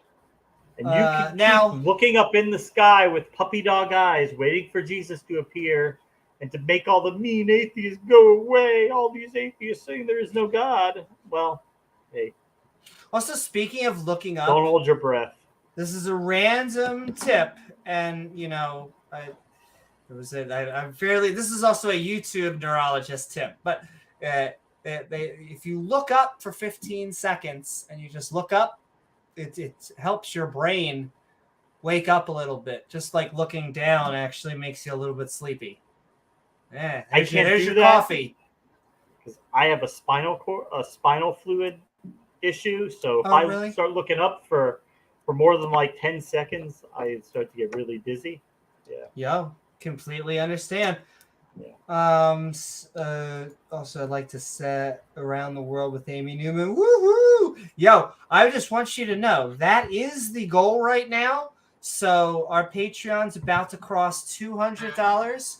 Our goal is to get $300. That's our first one, and then past 1,000. And once we start getting into the 5K, 10K people, we want to have conventions. Well. Oh, baby, do I. I want to produce other people.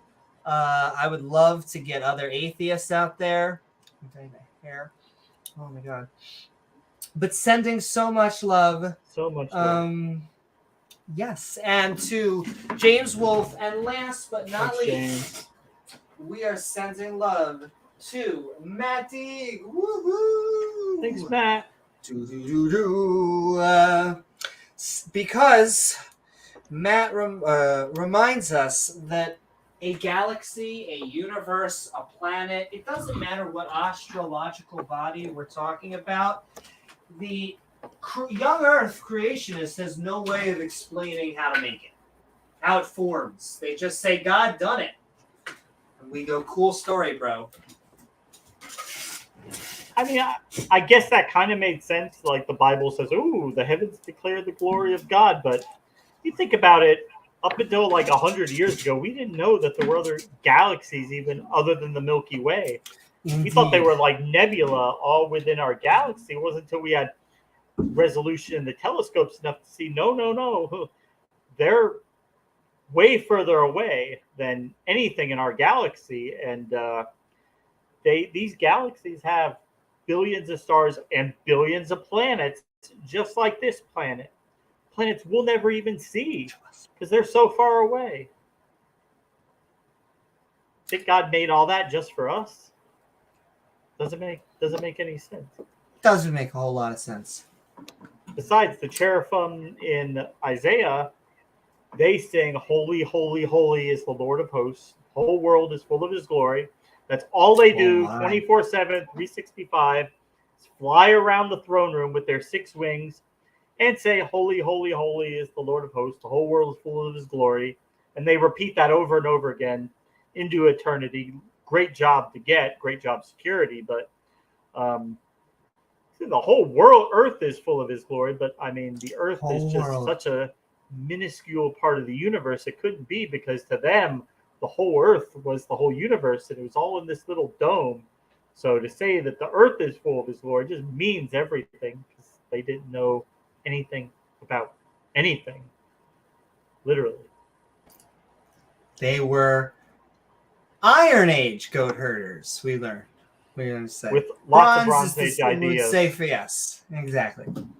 Heavily influenced by the Bronze Age. All right, we are about to go into the opposition viewpoint. But before we do that, y'all in trouble now.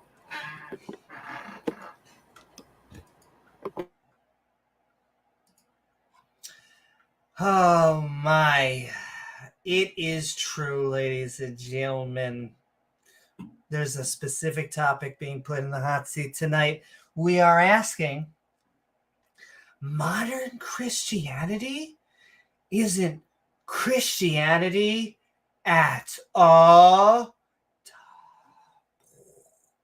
Well, that's a big old no true Scotsman. Metaphorical syrup, burly hair, and everything. The only thing that makes someone a Christian is calling themselves a Christian, which is why Mormons, or as I like to call them, Christians in space, are still Christians. Even if we know Jesus didn't visit the cornfields of the United States. Though it's true that modern Christianity is different from that of ancient times, because it took thousands of years to get here. Hell, it took the New Testament hundreds of years to get composed. Even after Jesus spent all that time listening to records of 9-inch nails. Though a vast majority of the problem really stems from Paul, who, as Saul, whom I assume is someone different from the Saul from Better Call Saul, though after drowning a planet, he might need a lawyer, a criminal lawyer, or rather a criminal lawyer. Anyway, Paul saw Jesus in the hee-haw. That is to say, he claims he saw Jesus in a vision 50 years after he died, which is like saying that someone older than Richard Nixon's ghost came to visit you. Yes, Elvis is here to tell you that you're the Son of God. Thank you very much. Thank you very much. Ain't that nothing but a hound dog? So it's safe to assume this didn't happen. Or at least it's clearly possible to have a vision, but to then think that Elvis is real seems a bit off. The same applies to Jesus, though it's easy to see why this sort of logic spreads to other believers. I saw Jesus in a dream, or in my toast, or the old guy on the box of oats. However, dreams, visions, or us putting our own human bias into non-empirical, or at least untestable events will always seem a little silly. So, modern Christianity isn't Christianity at all? Well, sure. That's because the Council of Nicaea had not begun to vote on what Christianity would be. Jesus, not even Paul in the long run, is who runs the church. It's now a bit more of an LLC, though I guess that's a step up from a blood cult. Thank you. And all right, before we get into the opposing viewpoint, James, yeah. Modern Christianity isn't Christianity at all? Well, like we've said many a times on this podcast, you'll find the thousands of different denominations of Christians is one thing. That's one thing in and of itself. But even then, breaking it down even further than that, you'll find that many people in the same denomination, you'll never find one that has the exact same beliefs on everything. They always have some level, something different that they agree on or don't agree on. It's kind of funny because they all use the same exact book, the same language, and they all supposedly have the same Holy Spirit guiding them. The one that in the Bible, when Jesus said that God would send the helper and said he would teach you all things.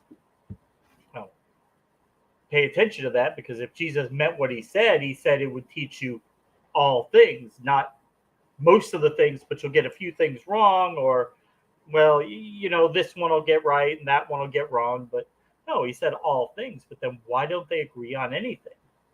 Why is everything so hard? Why were they still having the same theological debates today that they were having 2,000 years ago? Nothing ever gets resolved because it's all semantics. Each side has their verses. They have verses on this side, verses on that side. And there's never any progress made. There's never any establishment of, a position, because other people disagree. Now, I guess it is a good thing that the Christians have moved past the era where they were burning people at the stake for having a different doctrine. That, I guess, that is definitely a step in the right direction. But, be that as it may, that they still are coming up with even new ways to disagree about religion, disagree about Christianity. Like even today, looking at the idea of Christian eschatology, looking at what do Christians think is going to happen in the world according to the end times that Christians have been waiting for thousands of years, that never seem to happen. They always seem to think they're in the generation, yet nothing ever happens. It's got to be, I guess, we just missed it. It'll be the next generation. Yet things just keep on happening. Nothing ever happens, which is why a lot of Christians are actually going back to an idea. They're abandoning dispensationalism for an older doctrine called preterism, which says actually all these prophecies were fulfilled back by the end of the 1st or 2nd century. So nothing to see here. So nothing ever has to happen. Nothing's going to happen. So it's not falsifiable. They just say, all these prophecies were already fulfilled because, hey, I don't know about you guys. I've been hearing from Christians that temple is going to be rebuilt. Since I was a little kid sitting in the Baptist church hearing the preachers say it, they'd say, look, we know that they're not talking about it today. We know that they're not planning it. There's nothing going on towards that temple, but we believe by faith that it's just going to happen because it has to happen, because Israel's been established, and it says that generation will be the generation that does not pass from the earth. So God's on the clock. He's on a timer. So that temple's got to be rebuilt because it says the Antichrist is going to stop the sacrifice. Well, okay, how can he stop a sacrifice if there's not a temple, there's not a sacrifice being made? Which is why the Catholics actually said that it's not talking about that. The Catholics said that it was actually them talking about stopping the Mass, because the Catholics call their Mass a sacrifice. So they found a little loophole around that. But most Christians today that are not Catholics certainly wouldn't consider that to be a good or accurate interpretation of that. So, yeah, time keeps on going by, and that temple keeps on not being built. And not only does it keep on not being built, there's nobody who really wants to build it. It's not going to happen. It's not ever going to happen, because most of the Jewish people today are secular. They have no interest in building a temple. And even the Jews who are not secular have no interest in building the temple. Why? Because that's the Messiah's job. That's his job. When he comes here, he'll do it. And since there's no Messiah coming, well, they're perfectly happy to let it stay unbuilt. And even then, why would they want to build it? Because right now, they would have to follow about half of the Old Testament because, hey, they don't have a temple. Why would they go through all the trouble of building it? Then they have to do all these sacrifices and offerings that they don't have to do now. Of course, it doesn't make sense. That's why it's not going to be rebuilt. That's why Christian eschatology completely falls apart. It's just not going to happen. Not today, not in 100 years, not in 1,000 years. Yeah. None of this shit is real. Like, yeah, Jews don't practice their religion. They've evolved enough. They've evolved past that. Mm-hmm. Yeah, I've heard of the Red Heifer Project, Shane Bilowitz, and that's just a few people talking about it, but nothing ever really happens on that. I've said I will eat somebody's hat if they make one shovel or one brick gets changed on that Temple Mount. And all right. With that, we are about to go into the opposing viewpoint, or rather, modern Christianity isn't Christianity at all. The Dead Search series, the Dead That's Church right, Pat. series.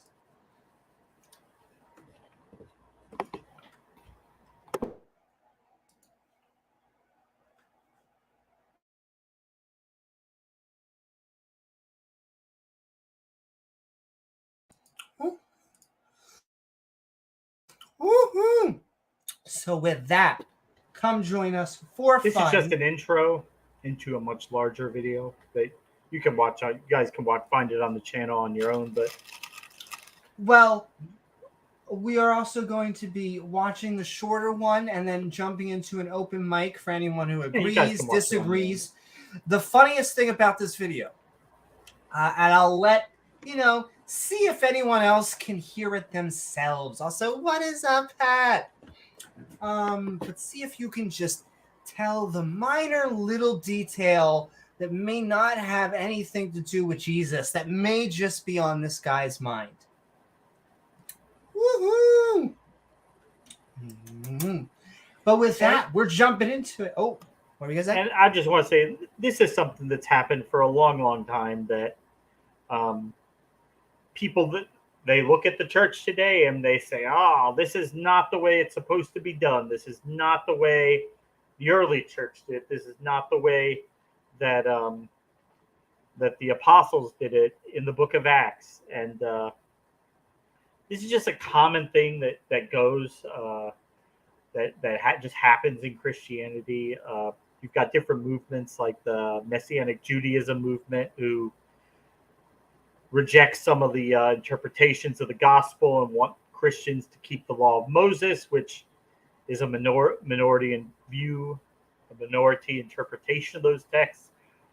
Then you've got people who, like the founders of the Baptist church movement, the Anabaptists, who tried to construct their churches based on their interpretations of the New Testament. They tried to get back to the basics. They tried to strip away from the Anglican Church, because the Anglican Church is heavily influenced by the Catholic Church, and they think the Catholic Church got a lot wrong, and the Catholic Church did, but actually I think the early church was a lot closer to the Catholic Church than it was a modern Protestant evangelical church. But maybe Pat will have something to say about that in the open mic. Woohoo! And once again, it's not a long one, but there's a lot of good packed in. And so we are jumping in from Axe Initiative, the channel. We are watching Modern Christianity Isn't Christianity at All. Let the fun begin.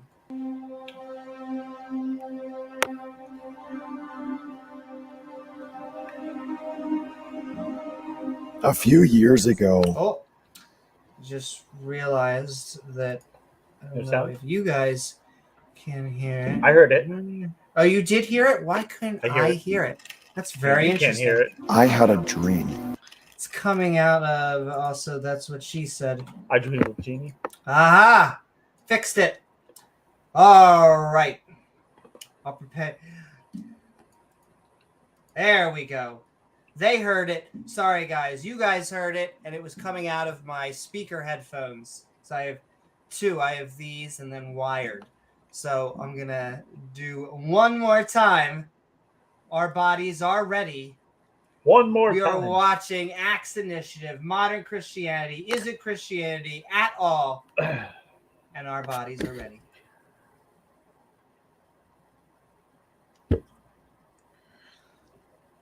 Always appreciate a nice intro, by the way. This is also how hard it is to do intros and stuff. Most, when you're using visual effects, especially when you're just starting out, a few seconds of visual effects is a good amount of time. If you do something for 5 to 10 seconds, that is a good intro. Good idea. A few years. Now I can't hear him. Now you can't hear him? Yeah, I don't hear him now. You don't hear him. Well, ladies and gentlemen, do you guys hear him? If not, that's not good. That's weird. Send in love. I want to know. Someone say, can you hear it? James says he couldn't hear it. Play it for a second and see if no sound, rock and roll. No sound, they're saying. Yeah. Share screen. Share system. Share. Boop-a-doo. I was at a church, but we were watching a play. Do you hear that? Yes. You did hear that. I heard that, yeah. Okay, guys. Third time is the charm. Here we I go. swear. I think we got it. We got it, guys. We got it. If you guys can't hear it, let us know, but I think we're good. Sending love, Acts Initiative, Modern Christianity. Is it Christianity at all? Of course, with our loving commentary on top.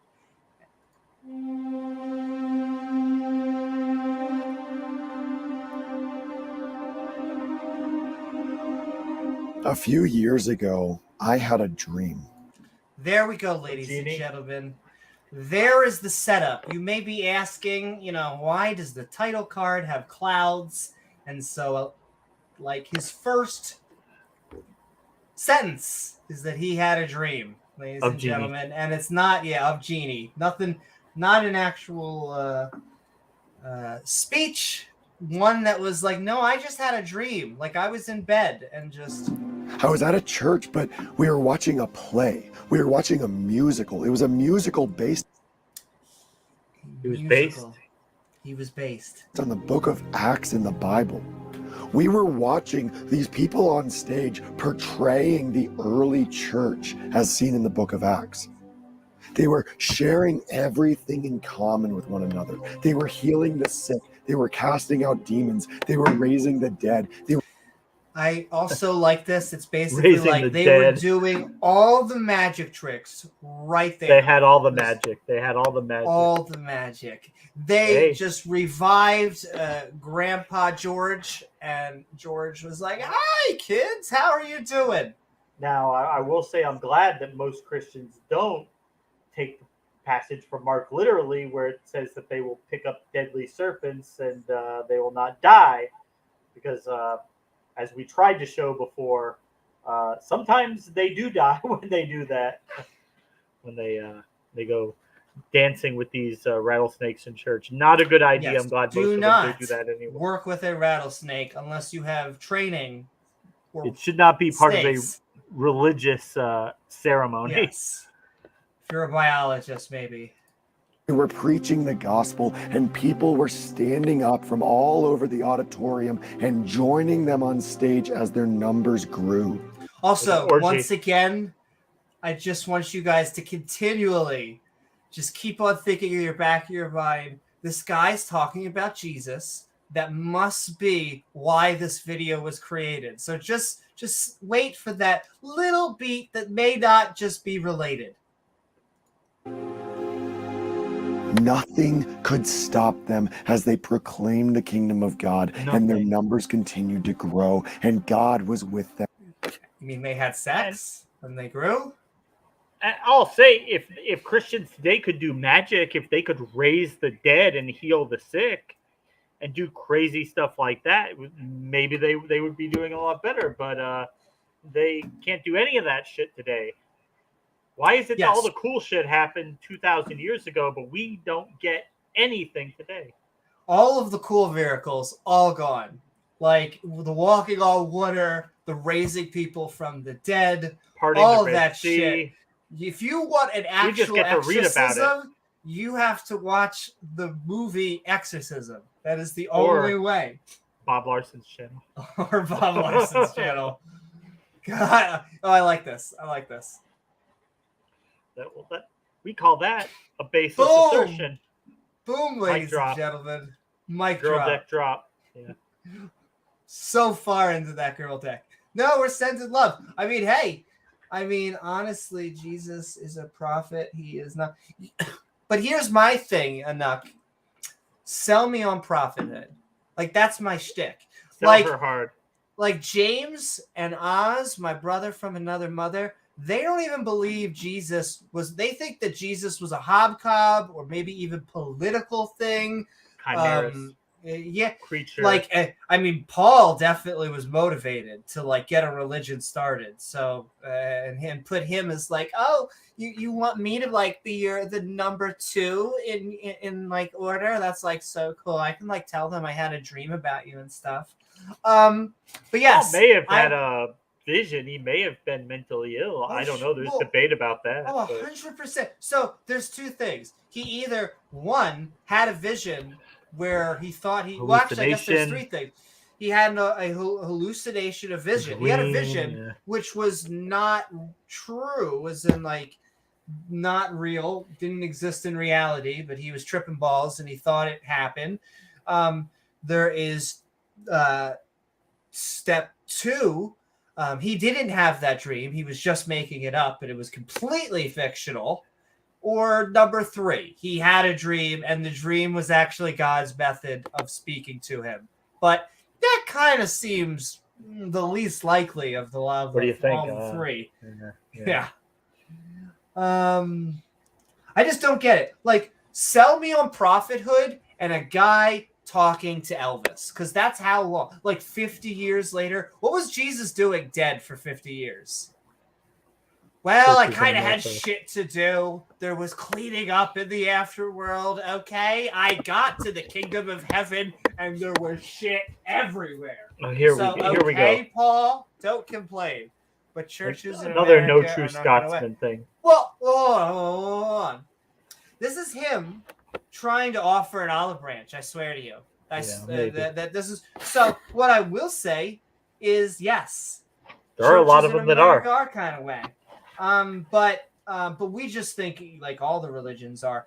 I get criticized sometimes because to me, Christianity is just like the atypical cult. And I know you're not supposed. I don't pick a religion. They're all bad. They all get their own gold stars in a way. Judaism has their culty in a different way. Like, if anything, Judaism and Christianity are the 2 ways that cults handle themselves, okay? You either have the special group where you don't invite anyone in, and, you know, that's your way of spreading is just very select, or like secret you society let everybody, kind of thing. you let everybody in. There's 2 ways. You try and get everybody. You know, Christianity was just like, we're going to just take this old brand and we're going to rebrand it in the new style. There's Whereas 2 the styles. Judaism stayed very tribal and very, fiercely tribalistic.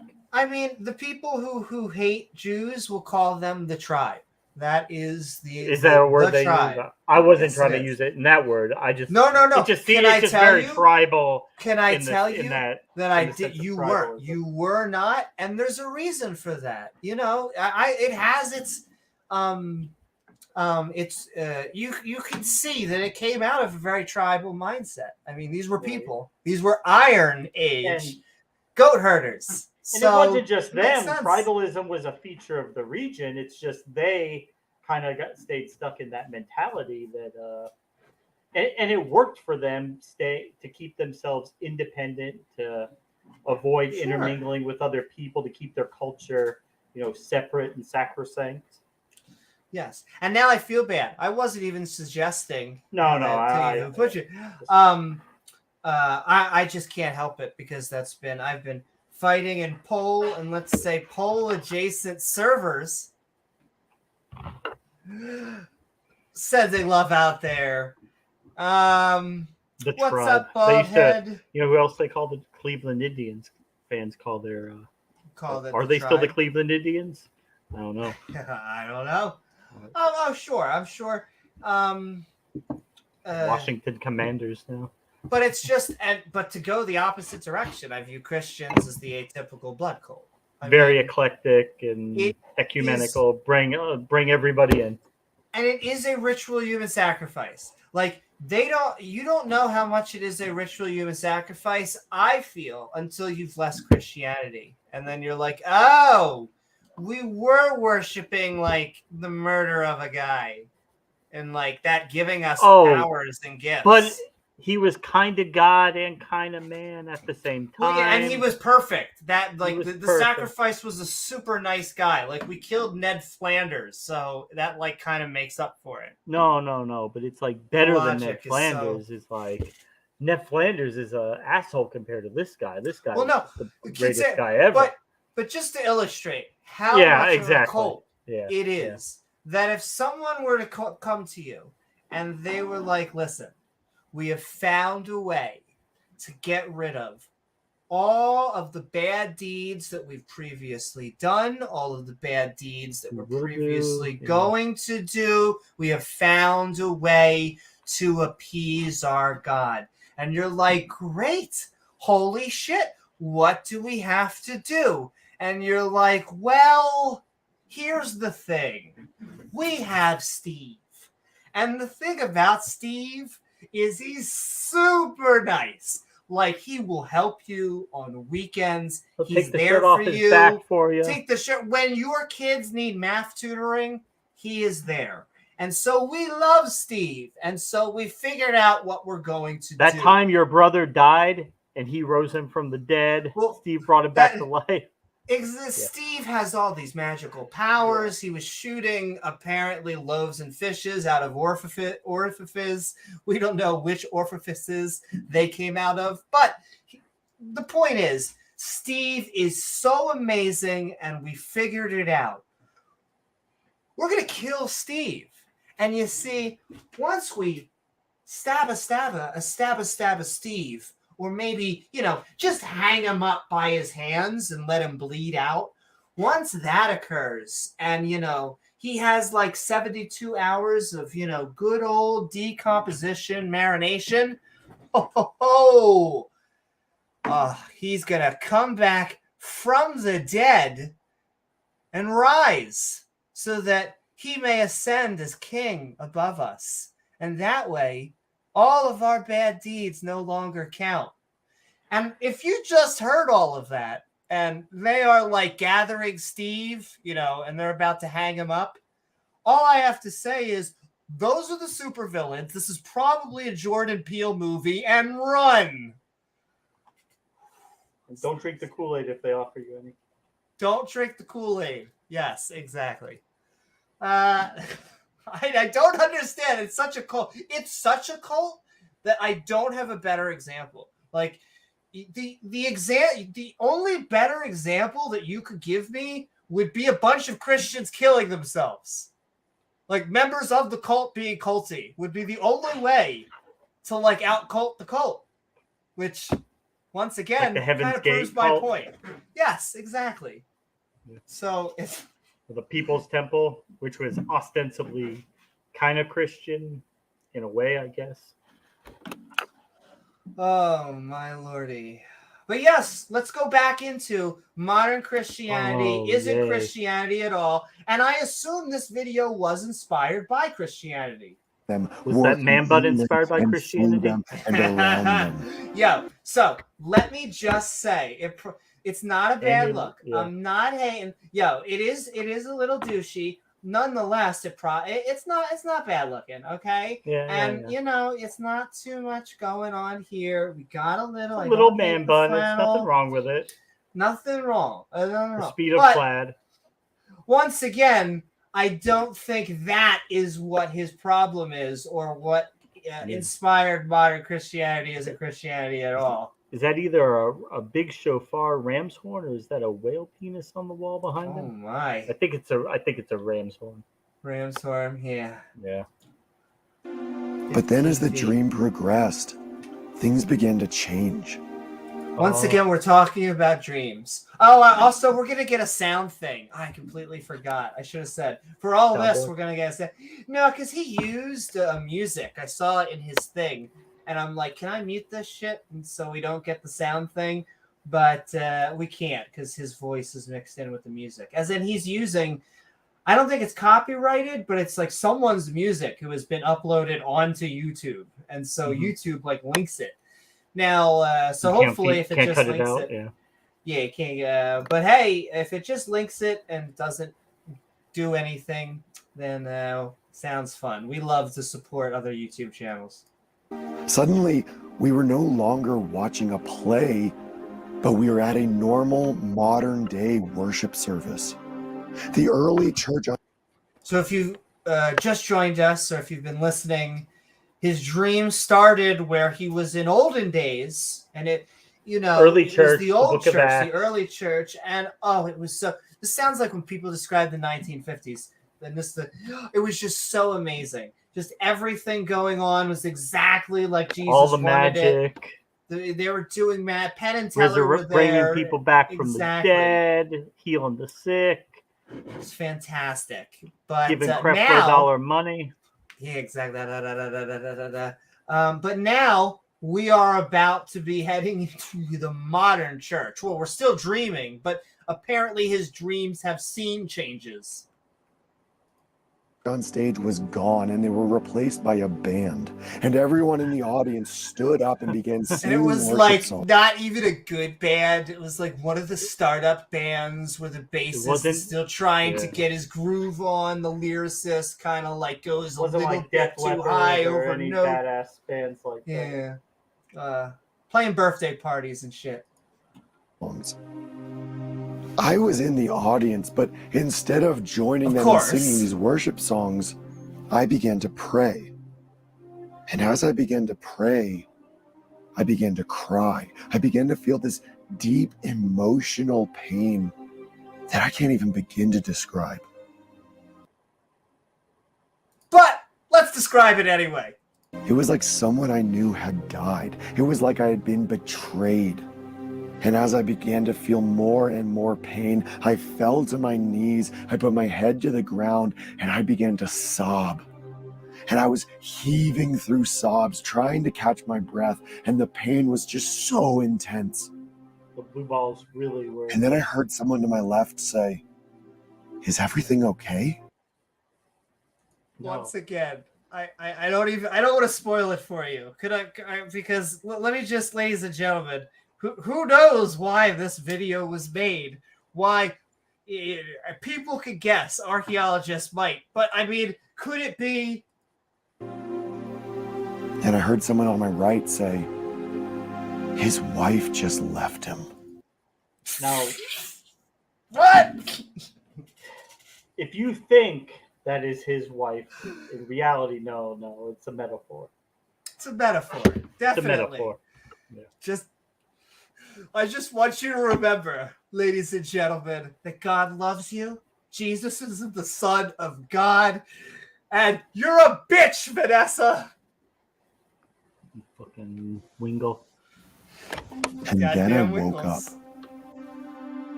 And then in that moment, the Lord said to me, "You have been asking for my heart, and you felt what I feel.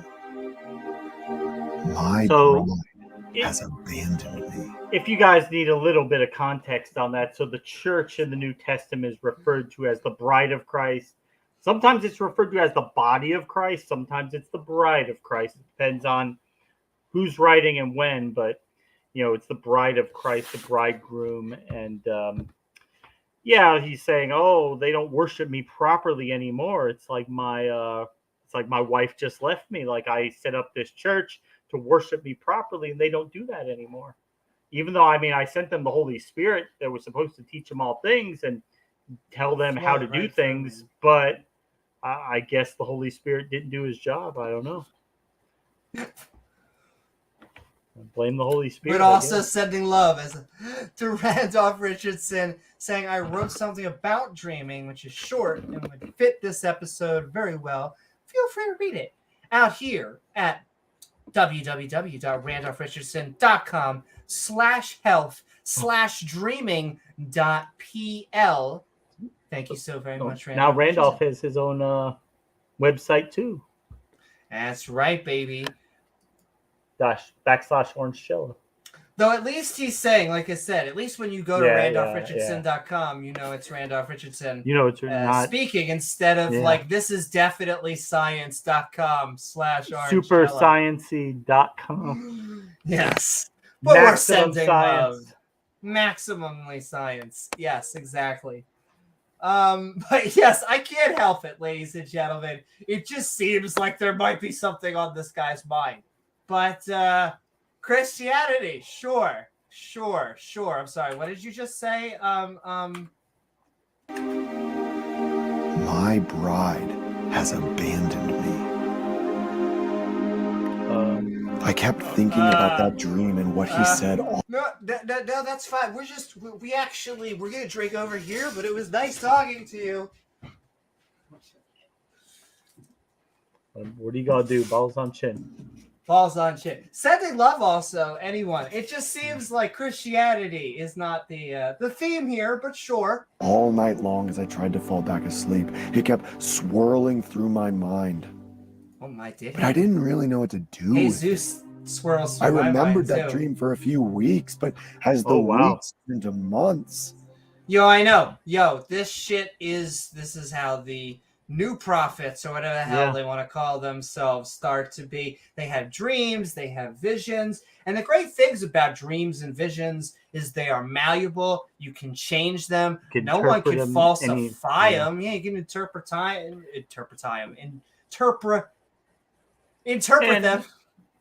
I mean, how even reliable are they? How often do you actually have a good, crystal clear memory of your dreams? Not very often. No. Not enough that you could rely on it for, life decisions. Oh my goddess, ladies and gentlemen. Eventually, I forgot. I also love that it's just like this was such an important, monumental, epiphany stone in his life. But there's shit to do. So reality comes knocking along. I got to get up and go to work, and But content doesn't make itself, and so he's like, "Hey, I bet there's something I could twist into Visions Christianity don't have and make themselves." it useful." Yeah. 2 years later. I love that. To also, the day. I wanted to find like a SpongeBob reference. I could just hear that like 2 weeks later.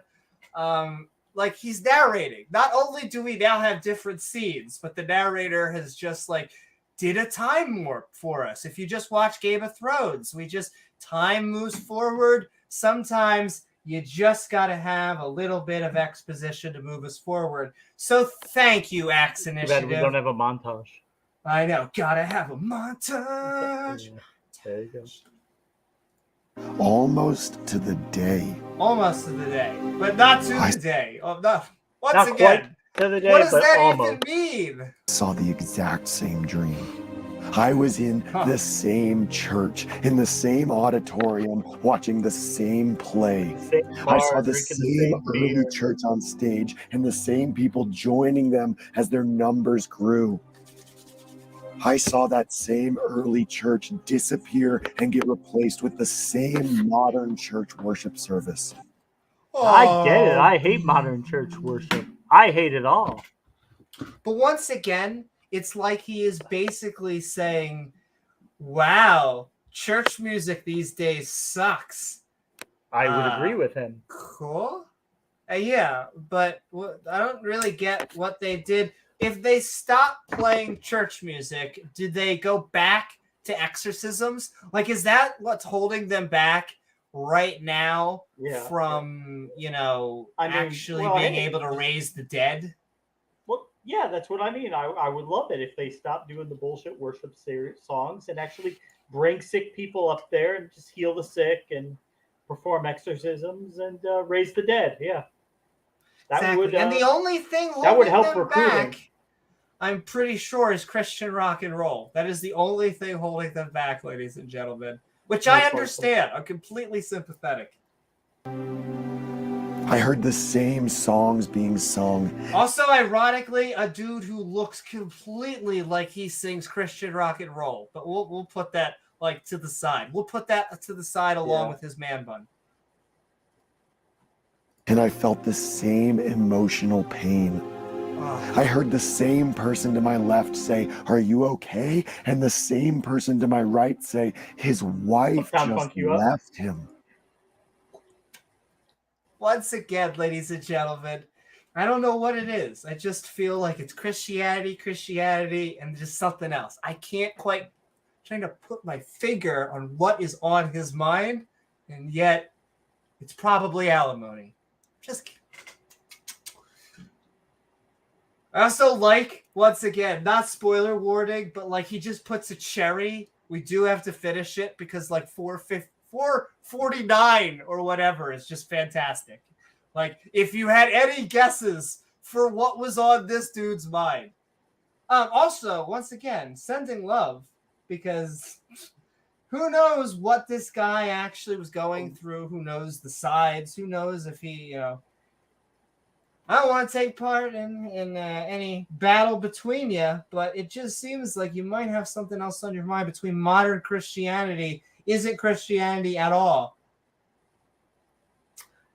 Good night, Anuk. Once again, we love having your views that differ than our own.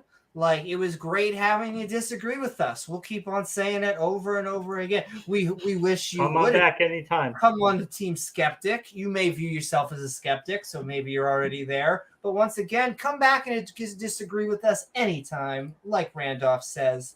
Come back anytime. Call first. Exactly. At least let me put on something comfortable. You know what I mean? But we're almost done. This was a quickie. Our ranting and raving at the very beginning. It's a quickie, but a goodie. Way longer. But like James says, this is a good. It is.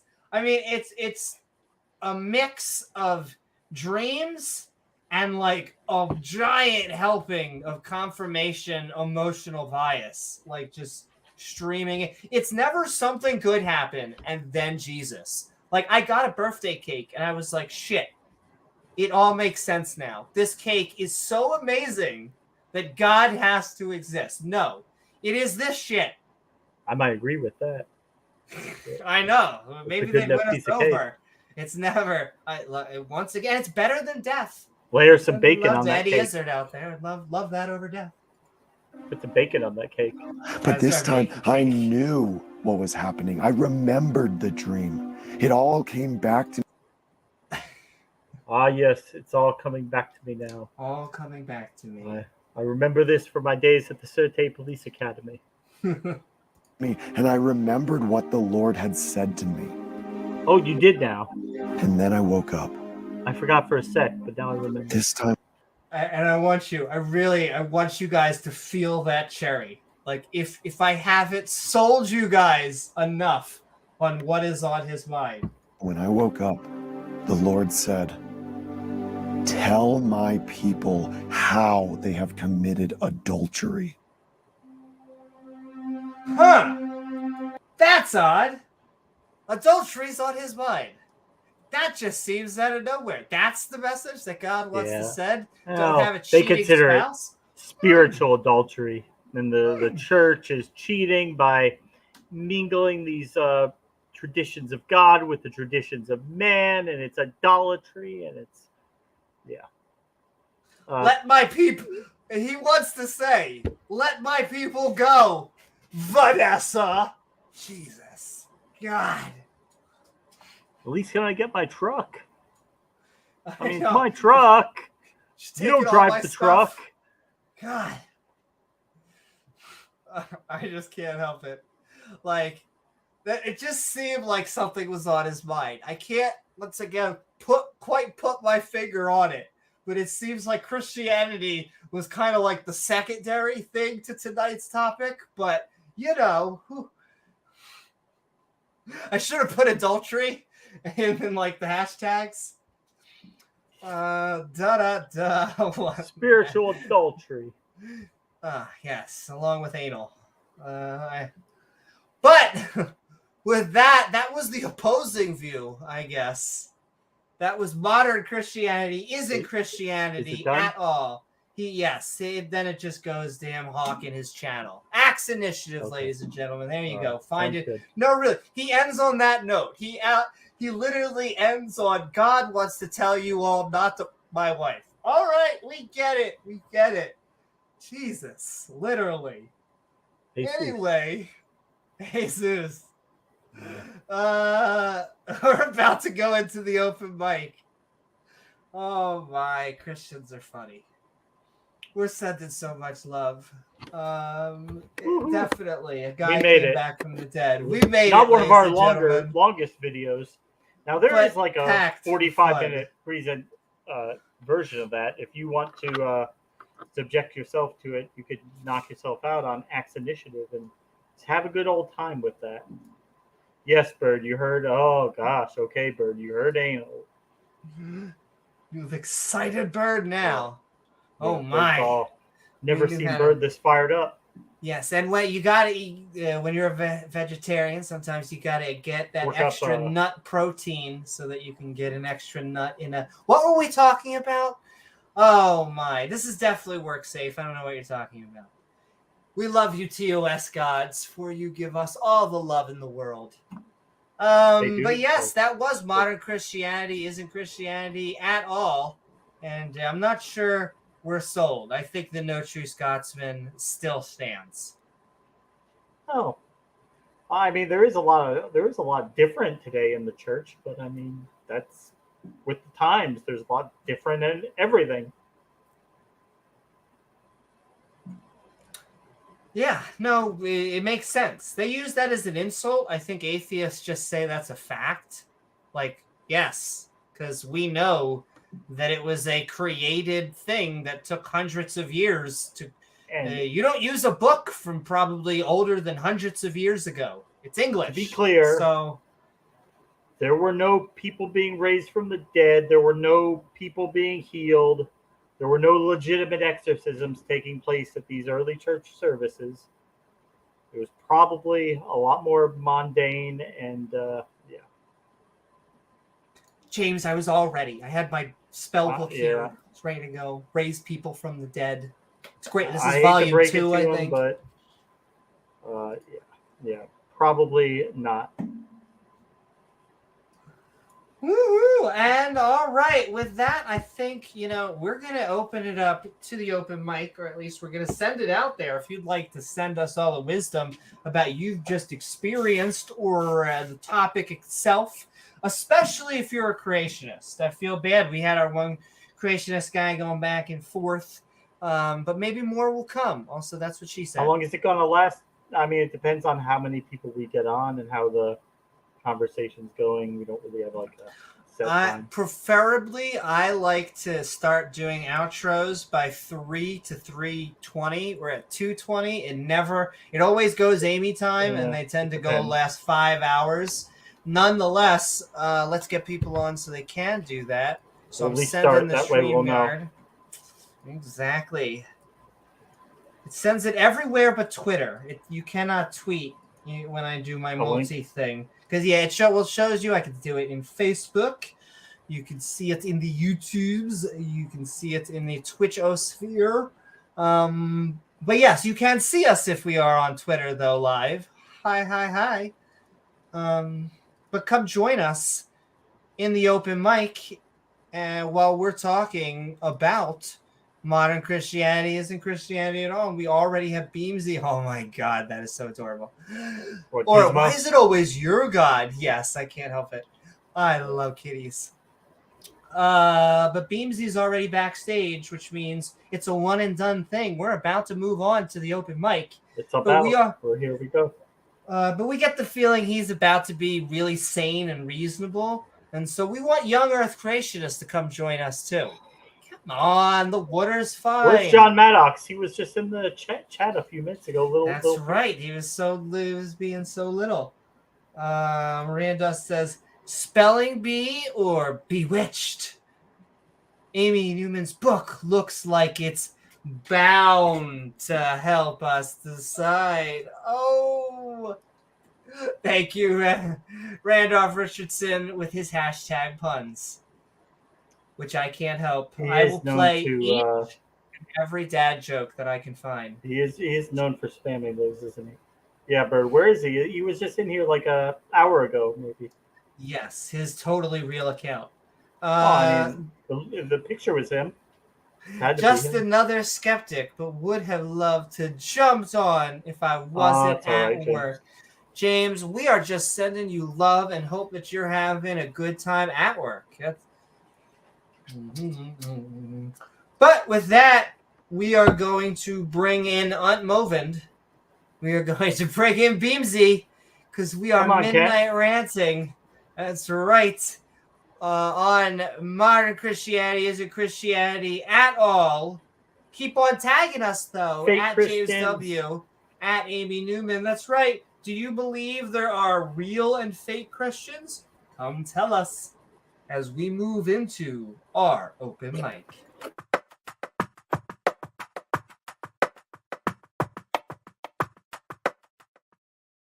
Woohoo! What is up, Beamsy? We are Midnight Ranting on Modern Christianity Isn't Christianity at All. Hope you're doing well, and what are your thoughts about the topic or anything we've been talking about tonight? When it comes down to it, it's just a no Scotsman fallacy. You just you go to, there's no true Scotsman. But if you go down to it, every one of them is a Christian because they accepted they are a Christian. So you cannot define things for themselves. In the same way, I'm now a parishioner of Aidentology. I've even got a license to prove it. Curves be upon you. Well, I will say that those are the types of blessings that I am looking for in life. So, but yes, thank you for that, Beamsy. And thanks, Beamsy. We'll just go into open conversation. So, keep on joining us if you would like. I've pinned it in YouTube. It is there in YouTube, Twitch, and Facebook if you would like to come and talk to us. We will not call you a coward if you have a disagreeing viewpoint. You can stay and chat and eat ice cream in your sweatpants. However, if you're spicy enough to come and tell us why we are wrong, then feel free to join us. Here we are. And here Big we bad are, mean ladies atheists. and gentlemen. That's right. Two actual atheists. Yes, and 3 skeptics. In the flesh. Yes. But with that, what is up? We are Midnight Ranting on Modern Christianity Isn't Christianity at All. And oh my, Eloy joins us just as we go this. I'm going to give him instead of a join, I'll give him an actual intro. So here you go, Eloy. It's close enough that I could actually say, oh, Eloy, welcome to our Midnight Ranting on Modern Christianity Isn't Christianity at All. Hope you are doing well, and what are your thoughts about the topic or anything we've been talking about tonight? You guys are crazy. No, I'm kidding. Woohoo! Thanks, Eloy. How are you guys doing? Pretty good. Not bad. Can't complain. So nothing. I'll just say that two things. One, modern Christianity isn't Christianity at all, ? And I think that it's true that statement is true and it's not true at the same time, depending the fundamentals of it. I think this is obvious. So, at the end of the day, it's all, but the fundamental basics, that's gone down the pike to modern times, those fundamentals, but maybe certain practices things change regardless through time. So I think that the statement is true, and it's not true at the same time, depending on the focus that, where you're aiming the telescope at, if that makes any sense. I think that's an obvious thing, yeah? Well, I would say that sounds pretty fantastic to lead us into our open conversation. So thank you so very much, Eloy, for your opening statement. And with that, we are moving into our open discussion. Well, I mean, I would just say that, like, look, religion, like everything really in reality, is always evolved. It's always to stay relevant. Christianity, Judaism has had to evolve over the years, and it's, especially in the modern era, it's not people bending their will to conform to Christianity. It's people bending Christianity to conform it to their will, and I think that's actually always been the case. It's just so apparent now in the modern era. It again just comes down to the aspect that it's just the no true Scotsman fallacy. You can't have something that's true and not true at the same time. It's like saying that up is down. Right. Yeah. But you do agree with what I said, though, right? No, the aspect of what Christianity is, it can be looked at what stems from the aspects of what Christians teach through the Bible. Therefore, anything that actually accepts the teachings of both the Old and the New Testament is a Christian. The Westboro Baptist Church are Christians. The Mormons are Christians. The Catholics are Christians. The Presbyterians are Christians. These are all Christians. They're all just denominations of even the Jehovah's Witnesses. So you're saying that. So So are you saying that then, to answer the statement or the question, modern Christianity isn't Christianity at all? You're saying that it is? By definition, it is. Okay, so you're saying that that period it is. Yes, by definition, it is. Okay, and I would, and the variations that I said, I think that they're obvious. If you turn your focus on a specific thing within the world of Christianity, I mean, if you look at it broadly, you can say, okay, broadly it's Christianity, and that's it. End of story. We're done. Let's go home. But if you want to be, kind of nuanced and say, okay, well, what's different, about it, you could also make those arguments. Is that not fair, or you tell me? That's why they're referred to as denominations of Christianity. They have the same basic ideals of belief, but then they have some fundamental differences. Okay, so then you do agree with what I said. No, the aspect is they are still a Christian. Okay, it's not worth at the end of the day we're arriving at the same thing. That's fine. I think it's just more of a semantic thing. Yeah, I think that this is a semantic thing, so it's not. So the bit that I wanted to share with you guys, which may not be very useful, it could be used against me and others. In fact, frankly, anybody. But I'll share it with you guys because I think it's a truism, and I maybe I'll see what you guys. I don't think I think it's a true story, a solid idea. A friend of mine, a while back, we were discussing many things, and he brought up the old Nigerian prince asking for money via email. If you guys remember, there was a time when that was going on. The email scam, yeah. The email scam, right? And the bottom line of that is that it was a scam. So now, with that said, here's the cool thing. When we were talking about it, I said to him, "Well, dude, I just don't frickin' get it. Who in their right mind would receive such an email and actually send out money thinking that then that Nigerian prince that's stuck in some sort of, airport somewhere needing to get home, they're going to give you the X amount of money?" And I said, dude, it just makes no sense. What kind of idiot would even consider that, and not just delete? And he said the most incredible thing, and I had not really, to be honest with you, not even thought of it. And he said to me the following. He says, "Well, you see, Eloy, the thing is, they send out these emails batched out in large numbers, and they don't want you to answer it, and they write the stupidest thing that's so improbable, so ridiculous, that they are expecting only the most gullible people in the world to actually think of it as real or as a possibility. And those are the people they target, and that's where they get their money. So when you get that, you're one in a long string of people they're hoping to snag. So those are the people who get the Kenneth Copeland and Pat Robertson fundraising flyers. Say that again? So those are the guys who get like the Kenneth Copeland, the Pat Robertson fundraiser things to send these multimillionaires more money. So here's where at the beginning I said yes, exactly. Exactly what you're saying.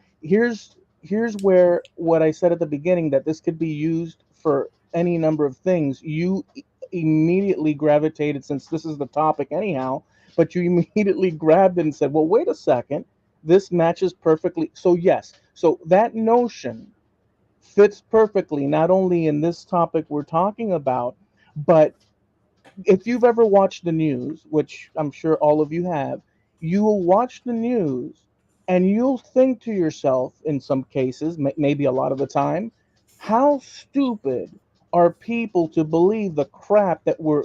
And I'm not saying whether it's a left or right or a this or a that. I'm just saying it could be any of those things and all those things. But how many times have you yourself, sitting at home eating popcorn, scratching your head, whatever, watched one of these newscasts and said, how gullible do they think I am? I'm not buying it. Well, here's the thing. They don't expect you to buy it. They don't even care that you buy it. Or what they care about is the amount of people out there gullible enough to buy it. And so you could apply this concept across the board in any direction with any topic. So just it speaks to people, a human being wanting to. There are human beings that are bad, that will use lies and use manipulation to overtake others depending on whatever their interest is. And that applies for in any group. It could be atheist, it could be Christian, it could be politicians, absolutely. It could be any number of things. But I thought that was a worthwhile thing to put out there. And the last bit is that at the end of the day, what you want to do, what I think at the end of the day one wants to do is to, as what I've said before, live and let live.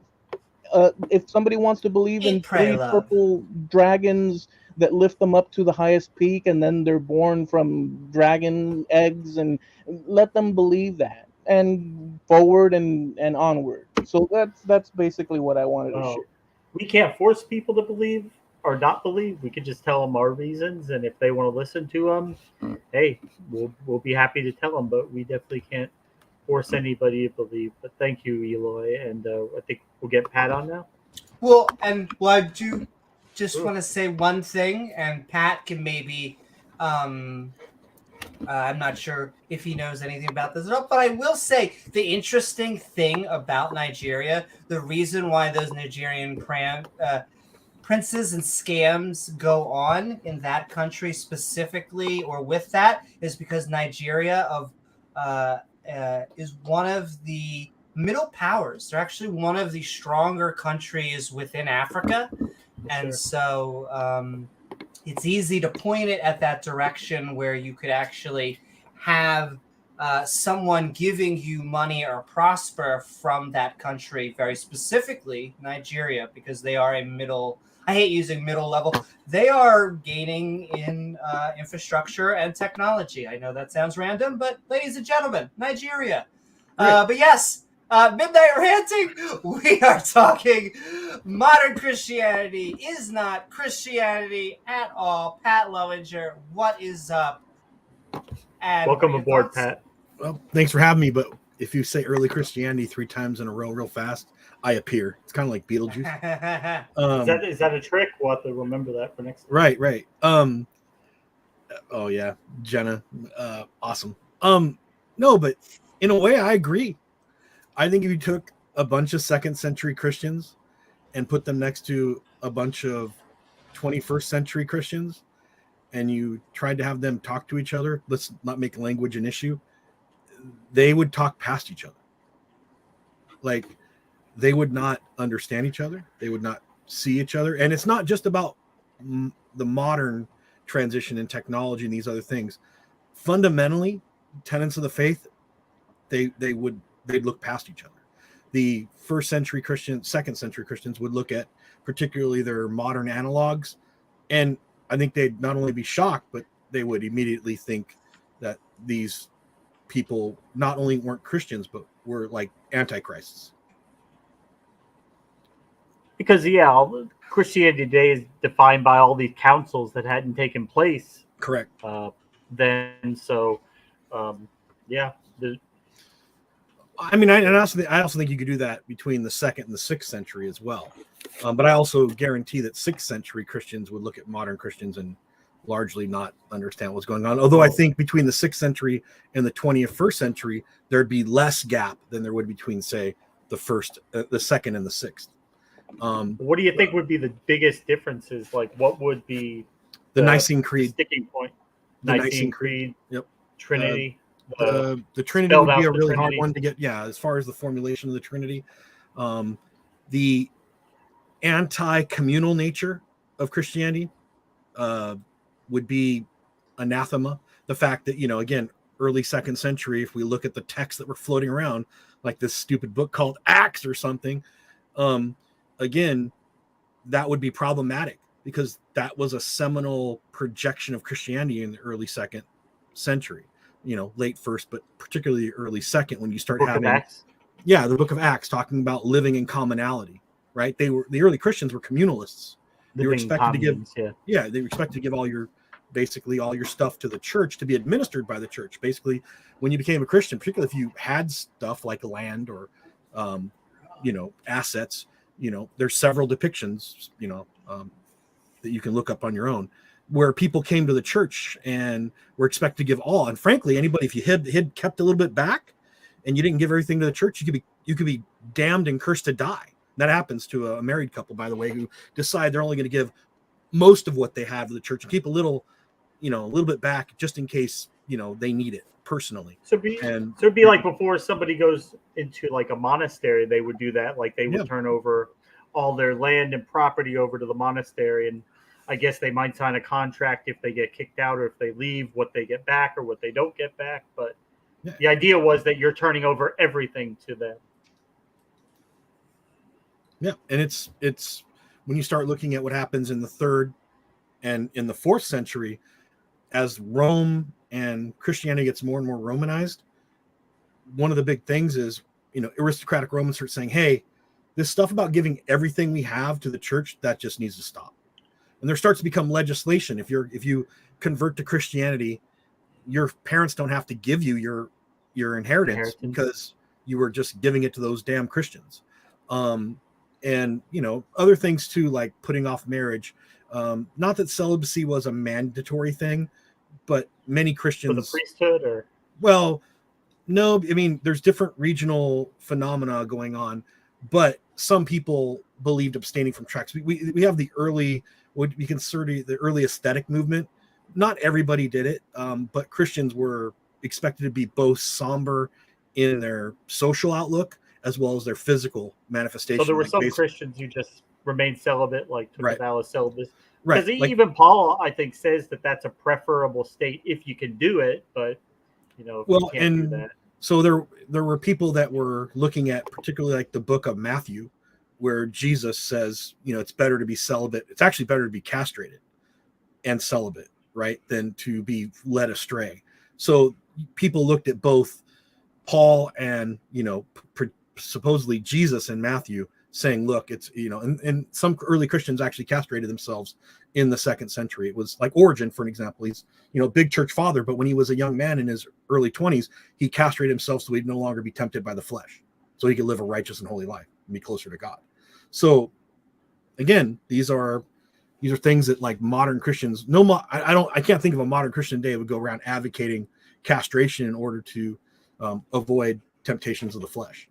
But that wasn't that uncommon, because we see in the 4th century, church councils start saying, okay, you can't castrate yourself and be a bishop anymore, because the Romans were offended. The legal system in Rome was offended by it. So Romans that were not willing to give up all their property or castrate themselves were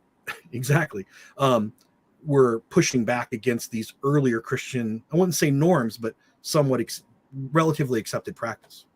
Is it that one of the beefs that the Catholic Church had with the Cathars? Weren't the Cathars practicing castration? Well, there are several beefs, but yeah, castration was one of them.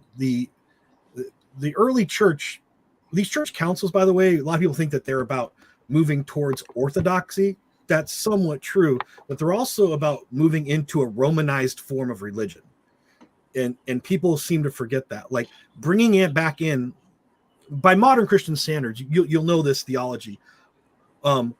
Once saved, always saved, or if you turn from God, you were never truly saved, right? So if you were saying you were a Christian and you become an atheist, you were never truly saved. You were never truly a Christian. Really believed it, yeah. Well, that happened at a lot in the late 3rd and early 4th century during the persecutions. Again, we'll never know how many, but there's been a lot of good discussions. Elaine Pagels and a lot of very smart scholars have looked at this. The fact that every church council between the mid 3rd and mid 4th century are having to figure out what to do with lapsed Christians, particularly those that had left the faith during either their catechumenship or after having being baptized and having formally renounced the faith with the state, right? Made offerings in the name of the state gods or in honor of the emperor. Like the Christian church had to deal with that, or they were going to basically die out. So they basically formally said, if you've done these things, different jurisdictions allowed Christians to come back at different degrees. And there was a penalty list for Christians to join the faith. Well, yeah, in some cases it was just they can come back. In some cases you have to come back. You have to be, in some cases, rebaptized. In some cases you would have to undergo penance. In other cases you would have to undergo penance for a certain number of years. And it also depended on what you'd done. Had you just offered incense, that was one thing. Had you taken meat sacrifice, right? Had you turned in other Christians, by the way, that obviously was something happened because it's in the penalty book. Or had you turned over sacred places? That basically, did you lead the Romans to where all their sacred texts were stored, so they destroyed them? That happened too. And there were penalty books. And basically, those that had to help destroy holy places and the relics of the church, they typically weren't allowed. They were permanently excommunicated. And those that turned in other Christians, in some cases, were excommunicated till the point of death. They could receive basically what the equivalent of last rites is. Receive the sacraments. Correct, right. And in some cases they couldn't. And it depended. All these different councils and synods throughout, the Christian church, so to speak, were kind of setting their own bail schedule. The synod absolutely is. Yeah, like church councils in Carthage, right, were different than the ones in Spain and the known as Synod of Ira, right? Like they were going on all over the place. And that's where people don't realize that Christianity wasn't a united front either. Neither were their theologies. If you just happen to be living in the right place, your bishop will go, you know what? Me and the other bishops here, we understood the pressure of the persecution. As long as you didn't turn in Christians who were executed because of you turning them in, then we're gonna let you slide. You come back to church, right? And in other places, they're like, you offered to the sacrifice to the emperor. You can't come back for 5 years. And if you turned anybody in, then you can never come back to the church. Like in Carthage had a very strict bail schedule, by the way. I'm using the term bail schedule because, it's a term we used to use in law enforcement. So they say that's almost like saying you're damned to hell if you're never allowed back into the church. Well, that's effectively what it was. And it was seen as, treasonous to the faith. But once the Roman state, we'll just say Constantine, I don't want to argue about it. Once Constantine comes on the stage and we're going to call it orthodoxy is starting to pick up steam. It's not orthodoxy yet, by the way, but it's starting to pick up steam. We're heading towards orthodoxy under Theodosius, right? Right. We see this inclusion and this systematic Romanization with the Roman legal system and the emerging church theology. And they're not diverging from each other. They're heading towards each other. So the Roman legal system is bending towards the theology, and the theology of Christianity is bending towards the Roman state. Was that after the Diocletian persecutions? Yes. And there's several. About how long after? Well, the main one. Which persecution? So Diocletian is between like 290, 295, and 305, roughly in that time period. And there's a couple that go on at the same time, other, junior emperors. Other regions. Yeah. Right. But there was an earlier one in the mid 3rd century under Decius. The Decian persecution was actually maybe even worse than Diocletian persecution, but it only lasted a couple of years. Decius dies pretty quick. And then Diocletian died out, and then they kind of merged back to Christianity. Well, Diocletian doesn't die out. Diocletian steps back, lets new emperors come in, and there's a big civil war. And understand that the civil war that goes on where ultimately Constantine's victorious is more political than it is religious, but Christians reframed it as a religious persecution and the triumph of Christianity. When, by the way, Christians were on both sides during the conflict. They've, and that's what people need to understand. Pro-Constantine and anti-Constantine. Right. But Eloy, first of all, thank you so very much, Pat. But I also know that of all the people in here that you may have disagreements the most on this subject, so I also want to hand you the ball. I don't have any issue with what was just said as far as the progression. Obviously, you can go into details, but his progression of the complications of human experience throughout the Roman world and how people would have been on both sides of it. I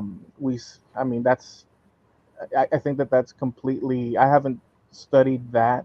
But I think it makes complete sense. I don't think that if I delved into that in particular, that I would find something to the contrary. So I don't find it problematic at all. As far as, I haven't heard anybody say anything other than what you guys usually say against Christianity. I don't see any issue with the statement that's put forth as far as modern Christianity isn't Christianity at all. I think that it's true and it's not true at the same time, depending on your focus. But the one gentleman, Bimsey, he said he rejected that, but then I guess we went into it being a play on words, and so we left that at that. I don't have any problem. I think that you know what, at the end of the day, the guy that you presented in the video seems to be, dealing with some shit. Well, yeah, so considering what I threw out there as far as the Nigerian prince scenario, there's going to be a lot of people that will use any type of power. Be it religion, obviously we're talking about religion right now, but be it religion or politics or any other position in order for them to acquire that which they seek.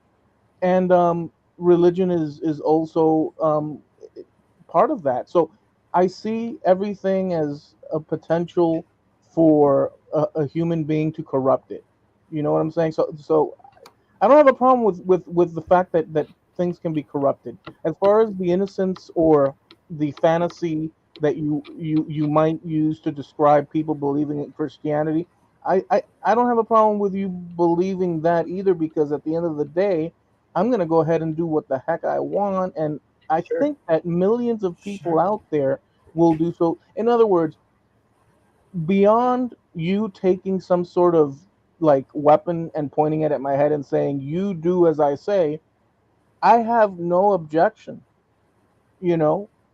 other than compelling me to stop believing or not, regardless of whether I'm reasonable in my belief or not reasonable. I could care less that someone believes that space aliens from the planet Monkey the Third jumped down and created the pyramids, and this. I could care less. If you're a friend, I might talk about it, but other than that, so I don't have too much of a qualm with any of these things. We're not going to force you to change your opinion, but we're also going to continue to put our opinion out there. And if people agree with it or disagree with it, they can come on and let us know. Yes, I don't want to hold Nerf guns to anyone's head. I just want to convince them via rational debate and discussion. Okay, so that convincing. Okay, go ahead. I'm sorry. Sure. No. Well, say it sounds like you're about to ask us a question, and so maybe we'll answer it, and then we then have a question for Pat from the audience. But what were you gonna say? I was just gonna say briefly that I do have a problem, because you brought it up now when you just said I do have a problem, at least in the idea of convincing or not convincing. We've had this conversation before when I've been on, but so I do agree that there is the possibility for convincing people one way or the other and this and that. But I have a big problem. Well, so it's complicated. I'll be quick. I think that like the song. Yeah, it's really complicated. All of this stuff is very complicated because we're dealing with people that have variations in the way of thinking. I think that there's always going to be pushback. Like, if you are on a mission to convince people of A, there will be, out of the woodwork, there will come people to contrarians, whether right or wrong, whether you're right or wrong. You will always have a force pushing back at you because it's just part of human beings. The only way to get everyone on board with anything, or a good portion of people, is to lie to them, or to compel them, or to use fraud. I don't know about that. I mean, that is a way you can motivate people. I don't think that should be a way that we use to motivate humans. I think we can actually just tell them the truth. But look, bias is everywhere. Sure. But maliciousness is everywhere as well. Now, by everywhere, I don't mean every single person. With the maliciousness, there's a degree, and with the bias, there's a degree. There's degrees of everything, and since there's all of this mess, the best you can hope for is, I guess, what you're doing. To say we do have a methodology to get around our bias, though. Anyways, those are just some things that popped into my head. Well, I mean, Eloy, you always come on and you're always like, why are you guys even doing this? Because the people believe what they're going to believe. And to an extent, that's true. But I mean, I used to be a Christian. Amy used to be Jewish. And we at one point believed that these deities exist. Yeah. And we no longer believe that anymore. I think Pat used to be a Christian too. He used to believe. Now he doesn't believe anymore. So it is possible that people can change their mind. Now, is everybody going to change their mind? Absolutely not. And we wouldn't try to force people to change their mind. If they don't think we're right and they want to keep believing it, we can't force them to not. But we could just force share our doesn't work. And force doesn't work. Force doesn't work, at least in the long term, because we saw that in Russia. Like, the Soviet Union suppressed the Eastern Orthodox Church, but the peasants went underground. Really just liked the lay Orthodox Church. They wanted it. And so when they got rid of the USSR, they just went back. Now, the current government pushes it. And so it's not like that comes out of nowhere either. So I need to pump the brakes on that. Sure. There's a lot of propaganda on how heavily the Russian Orthodox Church was suppressed during the communist era. By the way, the Americans were the ones talking about it, right? How awful it was. And I admit it was the Soviet state was suppressing religion, but one of the ways they did it was with whether or not you could join the Communist Party. They made it preferable for you to be non-religious and to be a self-avowed atheist in order to join the party. They didn't go around burning down churches, and they weren't doing mass persecutions, which many Christians believe happened today. It was correct. You had if you were a Jewish, well, you had a higher chance of ending up in a gulag than your average Russian Orthodox during the period. So again, anti-political speech, you ended up in a gulag. But as far as how persecuted the Russian Orthodox Church was, it's a very nuanced question with a lot of scholarship behind it that typically gets just said they were suppressed like the early Christians. No, but they were politically suppressed, and there's a difference between sure, and well, I just want to. I think there's a difference between kind of becoming second class and becoming actively hunted down. Correct. I agree, and I think that's the important nuance to distinguish there. Like, remember when Gorbachev came out, as president, one of the first things he did was take out all of the legal restrictions on the Orthodox Church, and actually, officially, they, as a state, the United Russian Federation, they made a lot of "we're sorries" right early on. I remember this because I was a kid at the time, the 80s? and I was an Greek Orthodox at the time. We were clapping at our Orthodox brothers and sisters no longer being persecuted in Russia, right? I had originally hook, line, and sinker bought all the propaganda of my youth, and then I read a few books. And the reason the Russian church is so resurgent now is because they were given so many. Russian Orthodox Church is so powerful now in Russia again was because of all these caveats that came out of the late 80s and early 90s. People need to remember that as well. There were a lot of the 80s in religion. Why did it have resurgence in the 80s? Anyway, well, I think there were a lot of even ministers and officials in the government, the Communist Party, who were still religious. They just kept it. It wasn't. They didn't pray in public. They might not. Wear, iconic icons of faith, or even though a lot of them did, they just, did it discreetly. Right. Just like I'm sure there is a atheist senator, probably an atheist president by now. There have been, it's just, they'll never say that. Well, basically an atheist. Yes, and I have my opinions about former presidents, not even an insult, who I think are atheists, but we're not going to go there. Right. Sorry. We're going to bring up, well, first of all, I'm going to answer the question, and then I'm going to actually legitimately hand it to Pat. But question for Pat, why was Christianity called the way at the beginning? It is because of early Judeo-Grecian influence, and I just want to answer very specifically, it is because the Mandalorians said it was that way. Nonetheless, I'm going to hand it to Pat for an actual answer. So the amount of information we have on the way, and way with, big W, is really found in Acts, somewhere around between 22 and 24th chapter. And I think, again, I might be wrong. I think it's Paul referring to it.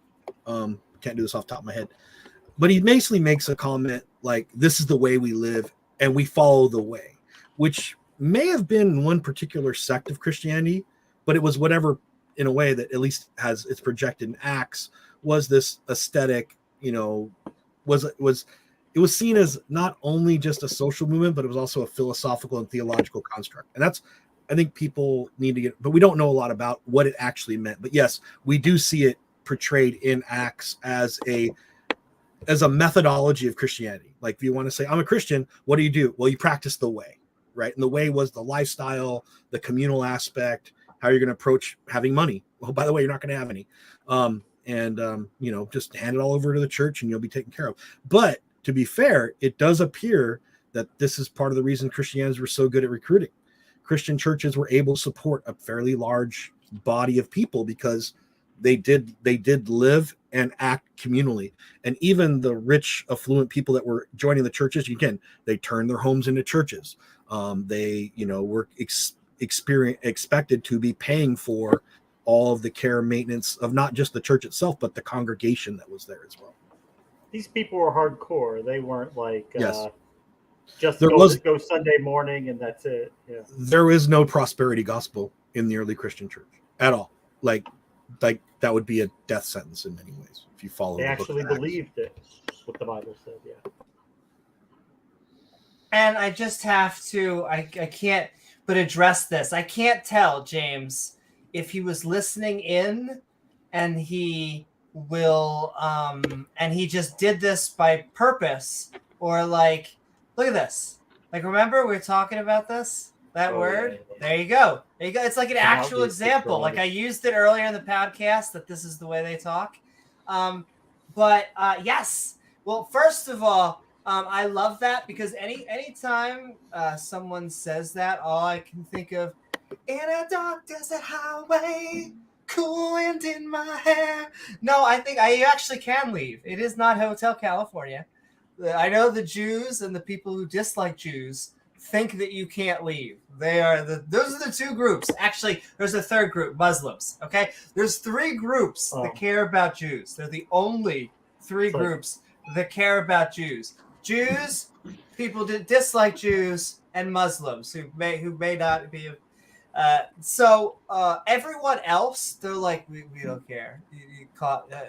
Cool. You're Jewish. Does that mean do we have to not eat bacon today? Honey, did you make it kosher? We don't know. So, yes, so everyone else doesn't care. So you're not, or a person is not Jewish forever. One can choose or opt out. Yes. Yes, that's what just like Christianity chooses to identify as. So, and in fact, I'll prove this. There are three main ethnic groups right now, major ethnic groups in Judaism, and that is Ashkenazi, Sepharda, and I'm pretty sure. Oh my God! There is a version of African Judaism. So there's basically three ethnic groups. That is it Sephardic? Yeah, there's Spanish basically. There's Moroccan too. There are Moroccan Jews. So yeah, there are a lot of different ethnic groups. So they like to say Jews are a race. Then they like to say Jews are an ethnic group, and they like to say Jews are can I say something real quick? Because there's something going on in the comment that I'm reading the comments. So there's a comment saying Jews, Christians, Catholics, and Muslims are all the same God. Same made up bullshit. Well, see, that's the problem is they don't believe in the same God. Jews don't believe in the same God as Christians because Jews don't believe in a Trinitarian God. Christians believe in a Trinitarian God. By the way, Muslims don't believe in the same gods as Jews because, frankly, look at their theology. And they definitely don't believe in the same God as Christians. This is where we go, oh, we're all talking about a God that is descended from Yahweh. When we actually look at how Jews would define Yahweh, Muslims would define Yahweh, and Christians would define Yahweh, it's not the same God. It's the same character, but they're defining him totally different. Well, and again, we look at how these different traditions look at their concept of God. It's a different aspect of El, Allah, Allah. That's where it all stems from, because you've got El, Allah, and Yahweh, and that's the composite God, and each of them have taken their own dynamic from it.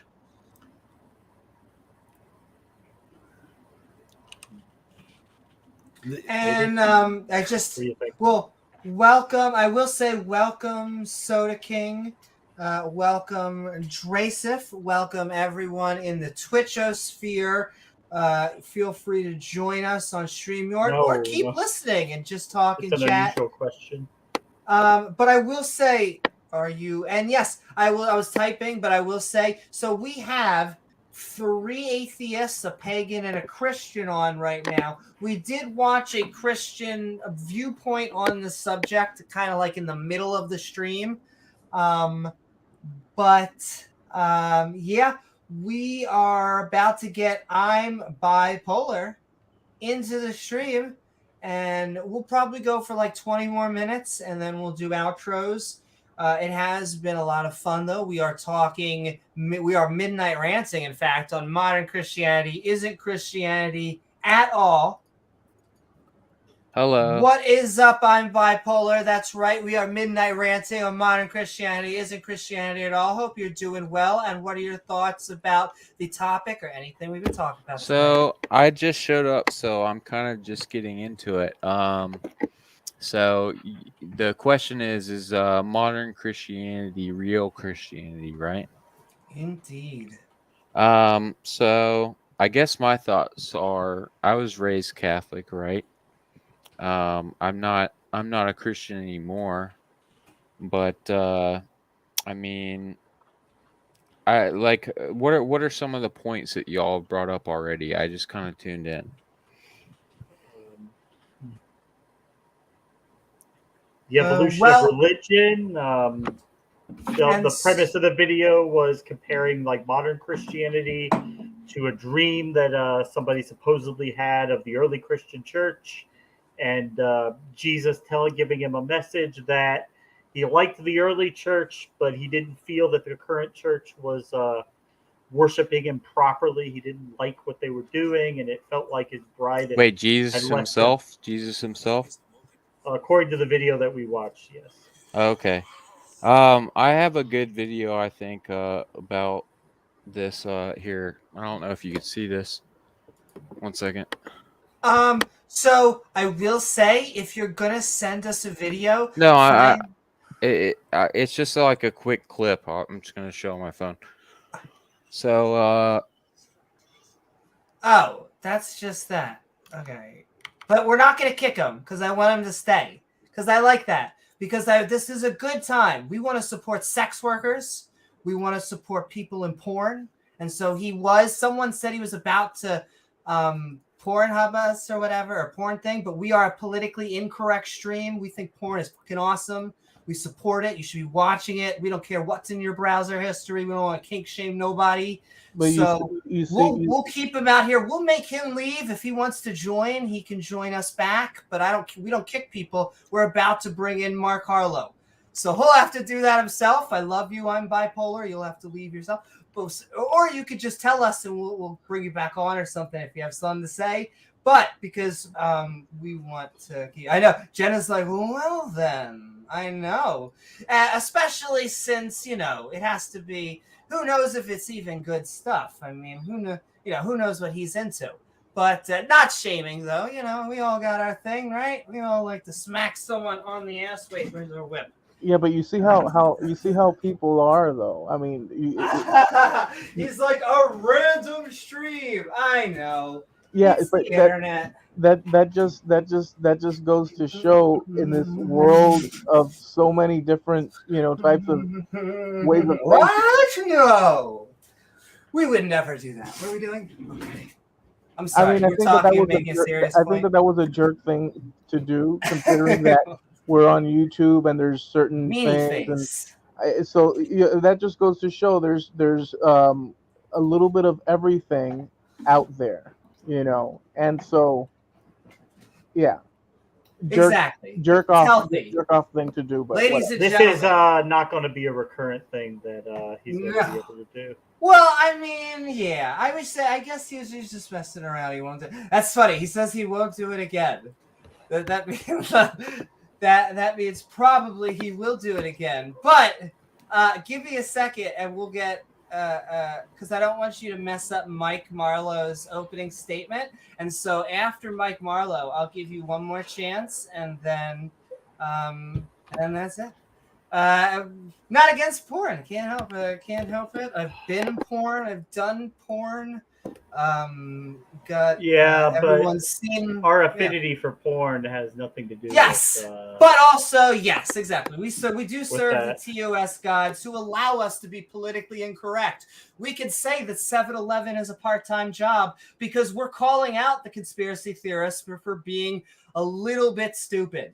And so we can say stuff like that. All right, enough about patting ourselves on the back.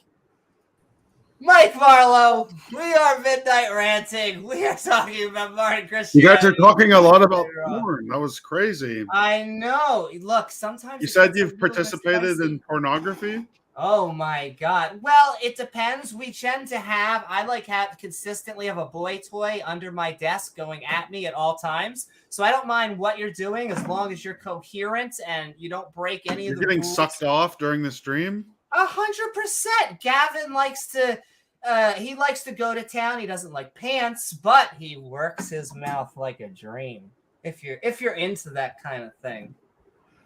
Why? That's crazy. Yes, but we are talking about modern Christianity. Is it Christianity at all? What are your thoughts? I'm still thinking about the porn thing. Oh my God. Honestly, it's hard to think with Gavin down here, but he works his mouth So good. So there's a guy underneath your desk A blowing you guy, during the a stream. male guy. He has a penis, and he is A blowing man with me. a penis is under your desk He's during the blowing stream. me. All right. And, all right. and I. Thank Oh you. yes, you're right. He's making here. Yeah. But yes, Gavin is going to town on me. But you're right. You're both. I see you're both connections. It's just going to be trolling. We deserve this, didn't we? I love you, TOS guys. You are a gross tranny freak, and someone should. Oh. Wait, but don't kick him. Don't kick him. Don't you dare kick him. Don't you dare fucking kick him. Because, ladies and gentlemen, he called me a tranny, and then he showed porn. This is the degeneracy of religion. This is religion on your brain. And they know they're losing. They know the global homo is spreading. Of course they're losing. And it triggers the absolute hell of them. How do you make that connection? How in the world are you making that connection? Whoa. He just came on here and went, oh, you degenerate tranny or whatever. I guess I use the word degenerate. It fits so nicely. And you're connecting that with religion? Absolutely. Yeah, absolutely. We're connecting it with religion because if it wasn't for this brand of basically cheering on Sodom and Gomorrah, the fact that if a God destroyed Sodom and Gomorrah, he's a degenerate. We should bring him to justice. Well, I kind of, it's funny because for some reason this channel and your debates always puts me, when I sit and look and listen, it always puts me in the situation where on the civil liberties side, I can't help but agree, but on the religious side, so I'm pretty much stuck in the middle when it comes to all the things that you guys are so polar in your directions. Like you're so like, let's go race up to the hill and poke the flag on the top and claim this as ours. And I'm thinking to myself, the majority of people on Earth, in order for, at least in the United States, in order for this thing to roll on, people need to go ahead and kind of let the other people be, and that's but James, Eloy, Eloy, go ahead. No, it's just, I mean, we're inviting. We will continue. I keep on saying, we like being the cuddliest version of political incorrectness. We like views that disagree with ours. If they don't like the channel, or they don't want to participate, that's their choice. If they want to come on here, we want to give a platform for people. Because honestly, if you ban people, if you mute people, that's what they want. They want you to be like, oh God, porn. No. That might, okay, but I'll give an alternative. One left, but I'll give maybe I'll give an alternative. A person that does that. Okay, porn. Why am I number one. I don't. Mortys, we're bred for forgiveness. Obviously, I don't agree with a million things that you guys say, but the idea of coming on, what kind of person? So you're doing your thing, right? And I'm here as a guest, and I don't, and you're still allowing me on to share my whatever my idea, wrong or right, whatever my ideas are. But to take that, to take that welcome, and pose my opposing views on here, and me use that in order to do some crap thing like that to get you in a situation, or there's a level. It sounds like you're blaming us for them now. No, he's not. What I'm trying he is. He's trying to say that there is no excuse for what they did. They are scumbags. Then I'm so sorry that I completely misunderstood. And if that's and we should not be coddling them or correct, encouraging their behavior. Yes, correct. Well, and if that's religious, don't associate, whatever.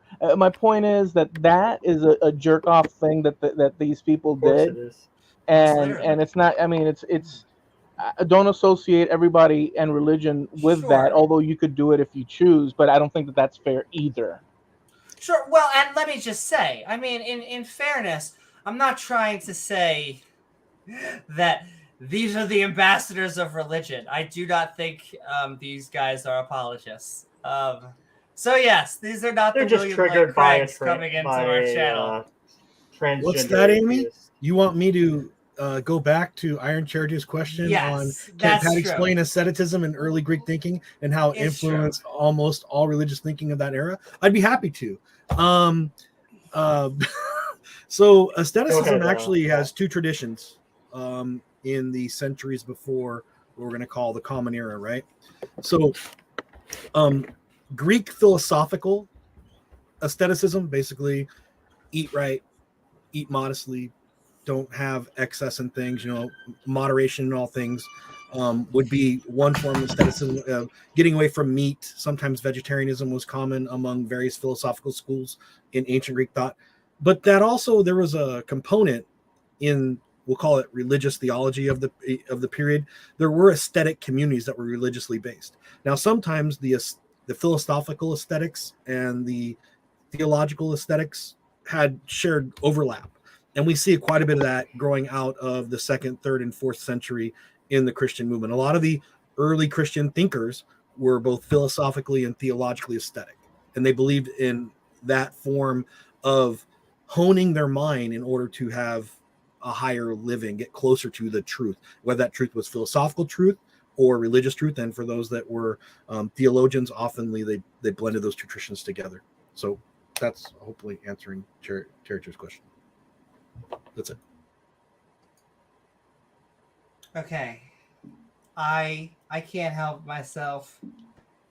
We're either going to end now, as in I'm going to both, and if I see it, I'm just gonna remove you guys, and you'll hang back there. I'm not gonna kick you, but it's either James is saying, actually, let me. Oh yeah, you're saying. Okay. Before you bring them on, can I ask the gentleman here a question? I just read that. I just read now, James. Wait, what were you gonna say? Go ahead. One of you. I just want to. Can you speak to, as far as the history of Christianity, early Christianity? Can you speak at least something to once it's spread into Europe and anything that sticks out? Hold that thought, because that will take us on topic, and we're wrapping up. I wanted to take us out at 3:20. Pat's like, but I can't help it. I want to make friends. I don't care. I will say this again. We'll try. If they show porn, we'll just remove them. It doesn't matter. We've had streams taken. We don't care if it's monetized. Well, we like it monetized. We love you, TOS gods. We love you for all the things. Yeah. But we want good conversations. We want people to give us. Okay.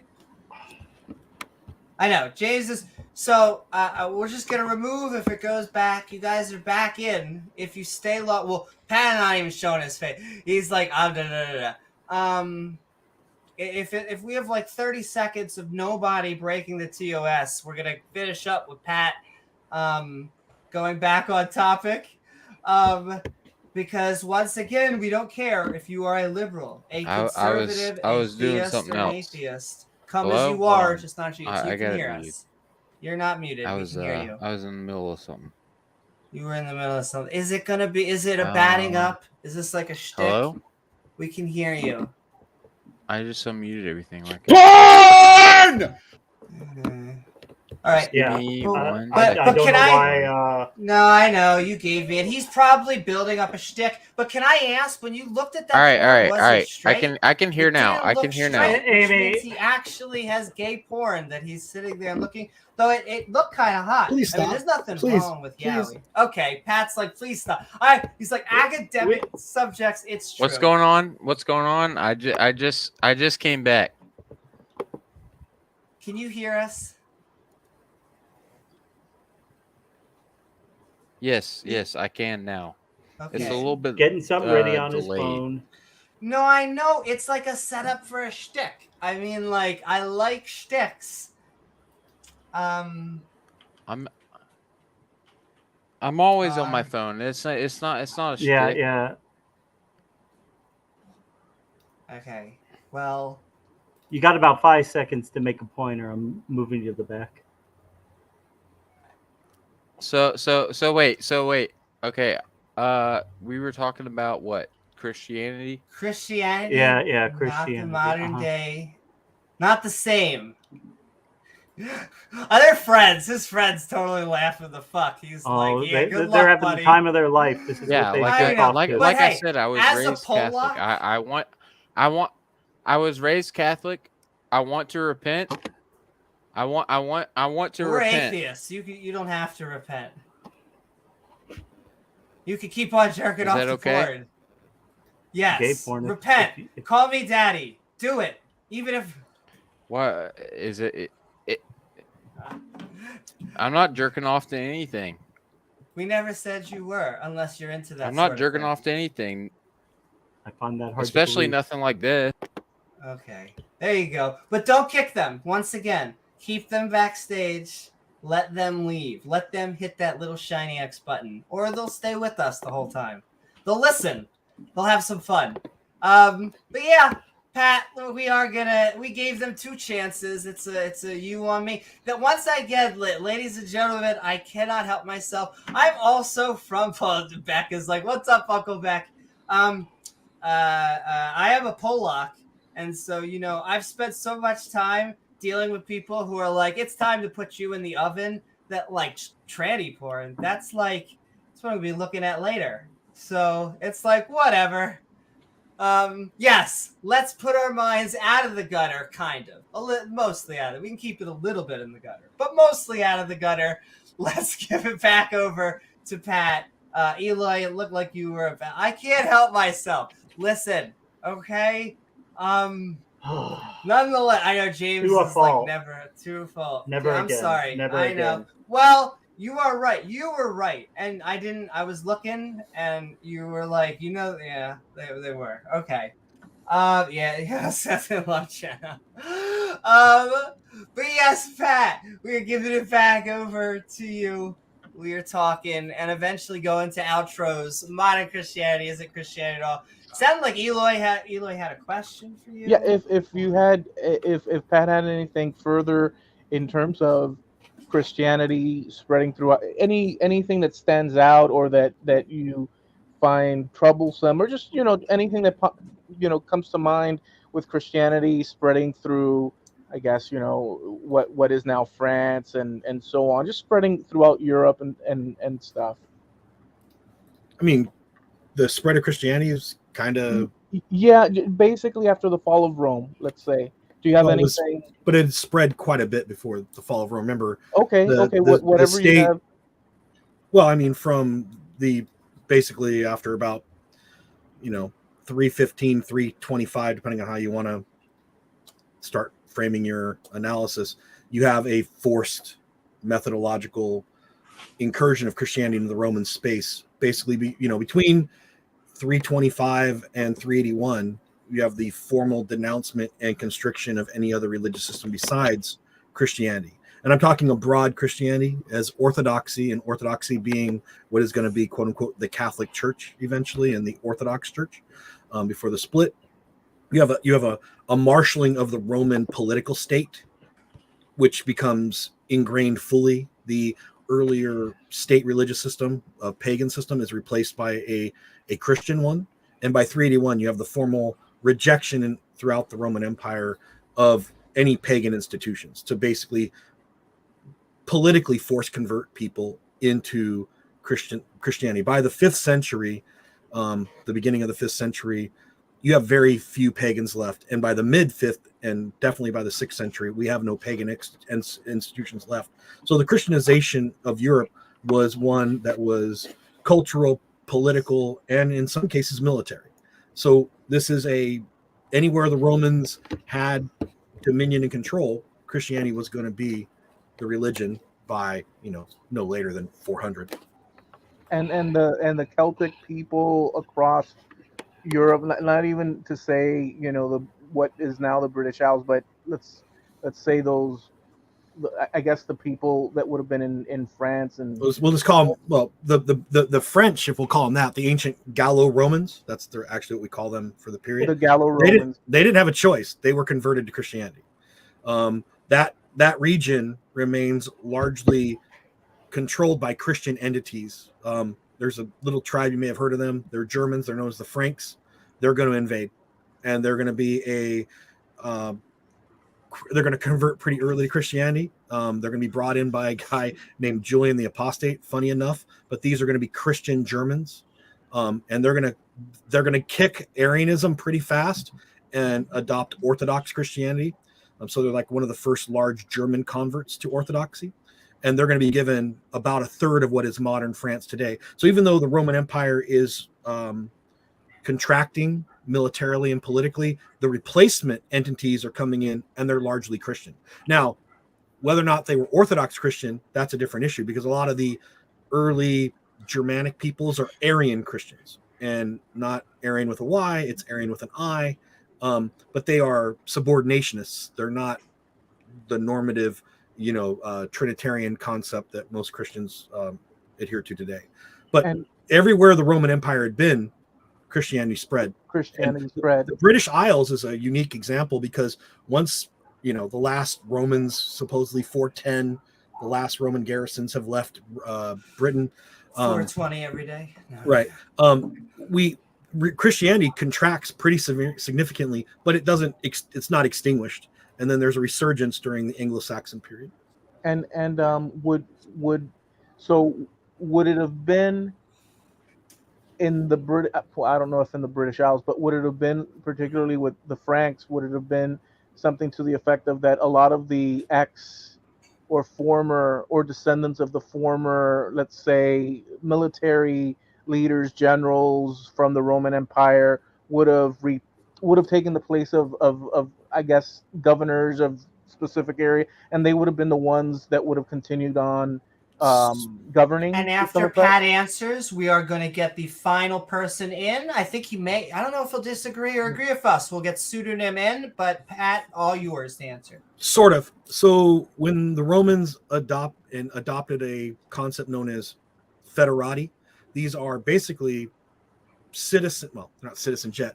They're permanent residents of the empire that are foreign people coming into Roman spheres of influence. Basically, you cross the Rhine and you're going to act as mercenaries, and the Romans are going to settle you, but you keep your tribal alliances and allegiances. So the chieftain of the Franks becomes the dignitary head of the region. So they actually are forming kingdoms inside the Roman space, with the understanding they'll pay a small amount of tribute to the Roman state, guard that territory against incursions from other Germans that across the Rhine. So it's kind of a mixed system. But the Romans are basically setting them up as petty kings for all intents and purposes in regions that the Romans no longer have the military might to actually defend anymore. And that happens a lot in Gaul. And we also see it. Remember that the Goths are Germanic people, and they come down through what is modern Romania and Bulgaria. And the same thing happens there. Roman emperors, initially, after they'd been enemies for a while, they say, hey, why don't you convert to Christianity? You convert to Christianity, the warlords over time convert. Then they're brought into the space that's the interior of the Roman Empire. And if you don't feed them, they rebel again. And that's what happens a couple times. And we have the Goths and the Ostrogothic invasion of Italy, and again, what we call the collapse of the Western Roman Empire. Awesome. Thank you. I mean, I'd like to let's extend this segment because this is fascinating. At least, the cool thing is to hear this in the context of let's burn Christianity to the ground. To hear this, at least we hear the development and stuff, and I think that's a good balance. So I appreciate it. Thank you. No problem. And okay, we're going to add in... Oh, well, what were you going to say? Last comment, though, Beamsy. That is an aspect of the historic of Christianity, but in the end, every single one of those people would have been Christians. So that's why it comes down to they're still Christians. Regardless if they're a 2nd century or a modern day, they're still a Christian, so therefore it's still Christianity. And let's get someone who may agree, disagree. We'll find out. But I think he's going to be our last one of the night. Pseudonym, what is up? We are Midnight Ranting on modern Christianity. Is it Christianity at all? How are you? What are your thoughts about the subject? I'm doing well. Thank you for having me, Amy. You look fantastic as always. Pat, welcome James, aboard, Pseudonym. Beamsy. But yeah, I mean,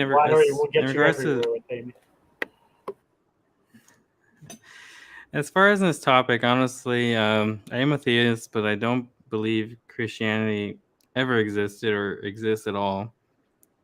I think the closest thing to the Abrahamic belief might be Judaism. But even then, it's a kind of conspiracy among the Druids, the Celtics, and I think it even goes beyond that. Mainly because a lot of Christians don't seem to realize that Christianity was a branch of Catholicism, and I don't think they're willing to accept that.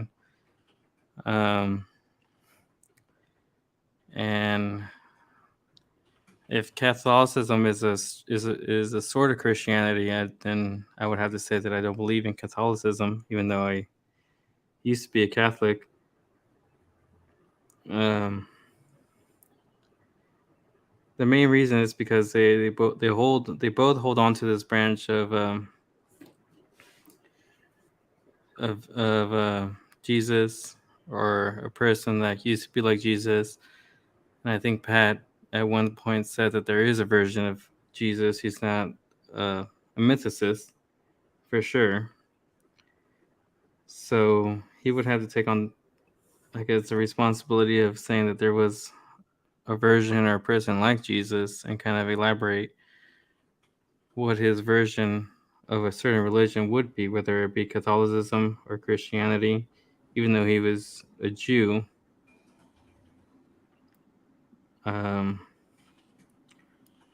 So I'm not really holding on to the panel of that I don't agree or disagree, but I would kind of am more looking towards the dialogue, I suppose. Well, my formal position is I'm a semi-mythicist. That's like my official academic position. I think that the proving a single historical entity who Jesus of Nazareth walked, talked, died, was crucified, that's too big of a burden to actually put on history to define. I think there were several movements in the late 1st century BC and early 1st century CE that gave rise to messianic movements, more than one, by the way, because we know there was more than one movement during that period, that gave rise to a creation of a mythicization of a person that we now know as Jesus. But I'm not a mythicist. Their historical people existed, whether or not they were named Jesus or not. Judas the Galilean is someone that in many ways looks very much like a militant version of Jesus of Nazareth. And then we have there were Samaritan rebels as well. Some of them were claimed as Messiah. There were several Messiahs in this 100-year period that were named both inside and outside of Judaism. And if you want to consider the Samaritans in Judaism or out, the Romans did, by the way, the Jews didn't. Hebrews, Judeans did not consider Samaritans Jews, but the Samaritans actually thought themselves to be the true Jews. So, you can argue the true followers of Abraham and Moses. So it was a complicated time to say who had the right to appoint Messiah.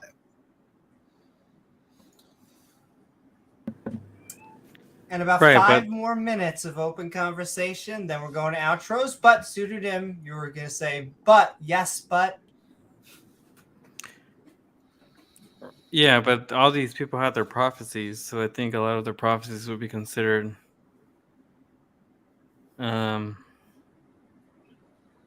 in a religious aspect, whether it be Isaiah in Judaism or Muhammad in Islam, Jesus in Christianity. You're not willing to forfeit those possibilities, but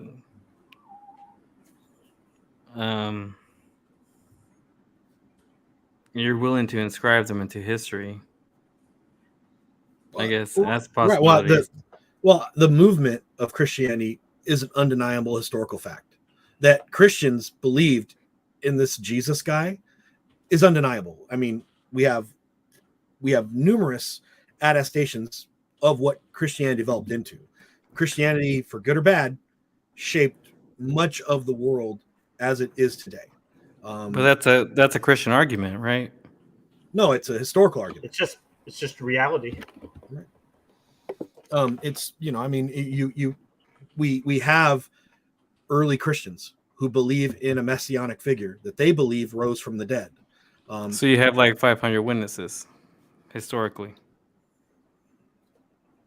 I mean, if you're using the God, no, I don't look at Christianity too much in the first century. I look at Christianity starting in the second century. There's reasons for that, because in the first century, Messianic Judaism, and I'm using it in the historical sense, not the modern sense, Messiah-believing Jews that were Christians were in many ways indistinguishable from what would be contemporary non-Messianic believing Christ Jews.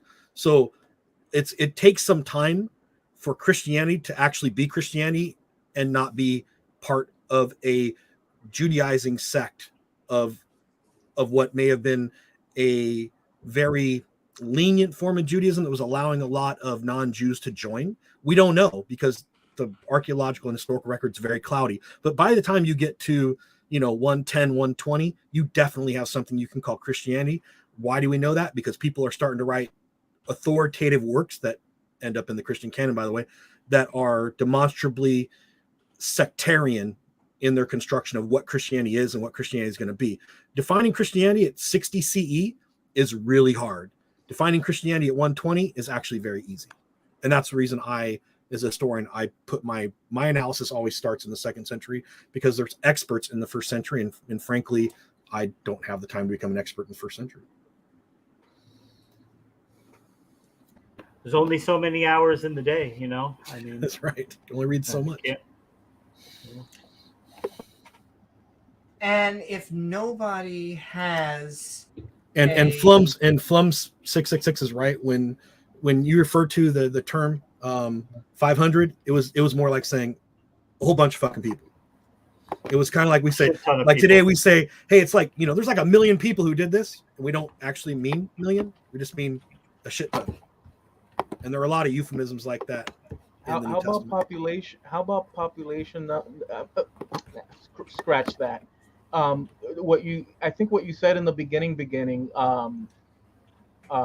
comparing the church back then, or what we would call Christianity back then, to, I guess, 1800s America, people practicing that you said something to the effect that, just to bring it home on that thing before we go wherever we go. Bring us home.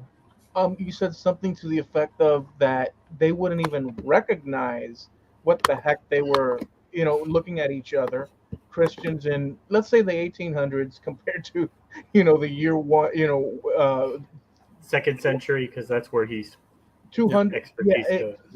From that point on, how can you repeat something to that effect? Or basically, my contention is second century Christians. Pat, I'll make it. I'm going to interrupt you. Well, no, it's not going to be your outro. Well, you can make it your outro. You're going to be the last statement. So whatever is your last fact, that is the last fact of the night before we move to outros. Well, Amy, thanks for having me on. But I'm gonna, the interesting, much for coming on and educating us all. My statement would be, if we took a group of second century Christians and we placed them in the same room as 18th, 19th, 20th century Christians. And by the way, 18th century Christians probably wouldn't really recognize their 20th century analogs that much either. But we can talk about that later. I agree. The second century Christian would have most of them would have a huge problem with the overdeveloped theology that occurs in the 4th, 5th, and 6th century. The Trinitarian formula of the Nicene Creed, most Christians in the second century wouldn't even realize it. What it is, whether or not they agree to it, would be something entirely different either.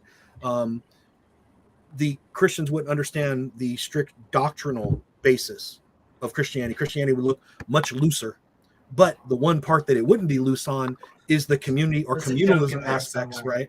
So early Christians would have, seen the materialism of modern Christianity, and they would have been abhorred by it.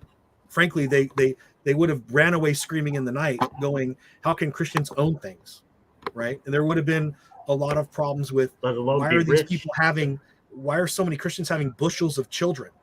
Don't they know the second? Remember, the early second century, Christians were preparing for they were resisting what would have been a failed apocalyptic the second coming hadn't happened.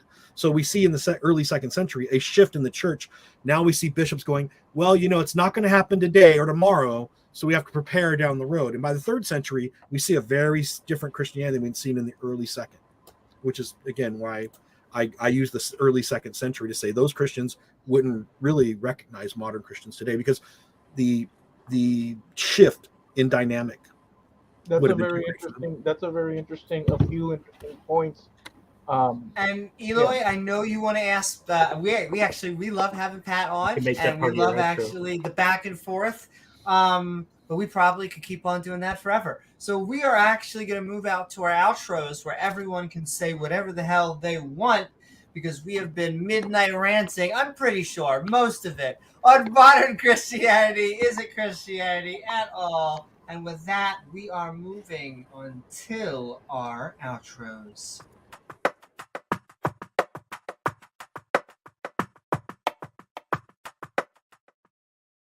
Woo-hoo! What is up, pseudonym? We have been midnight ranting on modern Christianity isn't Christianity at all. Lovely having you around. As always, what you got going on in the internetosphere? Of course, what are your final thoughts? Well, thank you for having me on. I guess I got not much to say. But I was hoping to have a more open dialogue discussion, but I'm willing to digress here and close out my intro as thank you for having me on. Thank you, James. Thank you, Pat. And Eli. Well, I will say, pseudonym, thank you for being here. We will be opening up the Discord for an after show if people want to keep on having that conversation. And I apologize. We'll have subjects like this so we can get more back and forth. But yeah, thank you for joining us, and Thanks always so much, feel free to keep Stephen. joining. But yes, speaking of the back and forth, the fantastic, the one and only Pat Lowinger. It is lovely having you on as always. What do you got going on? And of course, what are your final thoughts? Well, Gurr would never forgive me if I don't mention the fact that on Friday I have a debate against Stanley Terry, talking about the origin of the 7-day week / 7-day cycle among the ancient Hebrews. Yeah, and by the way, both of our position papers are published on my website, Discovering Ancient History. You actually click there, and then you can go to an academia page where I have them both listed. If you want to read both of our positions as a getting ready for the debate. Yeah, we both did 2,000 words, and it's interesting reading. That's all I'm going to say. And there's been some academics that I actually used as citations who've come in and actually commented on my use of citation, which always makes me feel good to say that I didn't misrepresent their work. But the important thing to remember when you're talk about history, we don't know everything, and a lot of history is interpretive. And so when you hear me say something and then another historian says something slightly different, don't think it's that we're like huge disagreements, but there's a lot of way to actually parse through this stuff. And when we talk about early Christianity, it's a messy period of time, and be somewhat, again, I give some allowance to people for having a misunderstanding of history, because it's taught very poorly. And I would encourage people to read a book, and I don't mean that to be like pedantic. I mean, get a good book from a reputable university press and say, I want to study early Christianity, and just go to Oxford or Yale or Harvard University Press, type in there and type that subject line in. Get one that's that has several editors to it, so it means that it's several scholars putting this book together, and then read it and see what it says, and take away what you can. And then when you're done reading that book, read another one that doesn't necessarily agree with that book, and then start comparing, contrasting your sources. And I think you can come out the other side much better. And that's all I have to say. Thanks for having me on, Amy. What's your old adage, Pat, about you read one book, you have a little familiarity, right, but how many books do you have to read to really be an expert? So you read one book and you're introduced to a subject. You read 3 books, you're familiar with the topic. You read 10 books, you're starting to understand things. And when you've read 30 books, you can start saying that you have some level of expertise in it. Sounds about right. There you go. Thank you so very much, Pat. It's lovely Thank you, having Pat. you on, and look forward to more fantastic content from Pat Lowinger up and coming in the future. Oh, and before I forget, Josh will get mad if I don't. Josh and I and the Tang Network and our producers in the audience, awesome Jena, we are launching a show this Saturday. It's going to be called Can You Dig It? And it's going to be Josh, I, and other subject matter experts. Josh is going to do one. It's only going to be twice a month show, but we're going to talk about archaeology, history, other things that are science related that are adjacent to some of the fields that he and I study. And we're going to bring on as many scholars and other people that some of them you may know, to bring on and discuss topics. And yeah, and Josh will be mad and Jen would be mad. But we're going to start this Friday. So look on the Tang channel. There'll be a Friday. That'll be Saturday. Our first episode. It'll be on the Pat Lowinger channel, Discovering Ancient History. No, it's going to be on Tang. It's going to be on show. Tang. Yeah. Oh wow. Okay. Yeah, and it's called Can You Dig It? And Jenna did all the I can dig it. which looked pretty awesome. So that's it. Yes, Thanks for having we me. can. Thanks so much, Pat. We'll stay tuned for that. Can you dig it? And Jena says the link to the premiere stream is up on Tang. Of course, Jenna's got it ready to go. The Atheist Network Group. Woo-hoo, Jena. Woo-hoo. Pat and Dr. Great job, Josh. Thank you all, and looking forward to that. I will also send in there, I can't find the actual debate, but I will say that it is I sent the channel and Gur streams into chat so that everyone can subscribe and figure out where to find that debate and head out to Tangang as well. Okay, thank you so very much, Pat. Eloy, we have been Midnight Ranting on Modern Christianity Isn't Christianity at All. Hope you had a fun time. What you got going on, and what are your final thoughts? Well, I want to thank you guys for the show, the conversation, and I enjoyed the balance of laying out a little bit of the history, plus then your objections and just the mix of it, where we get a little bit of everything. And I think it was pretty cordial, except for those video clips those two bums did. Appreciate it.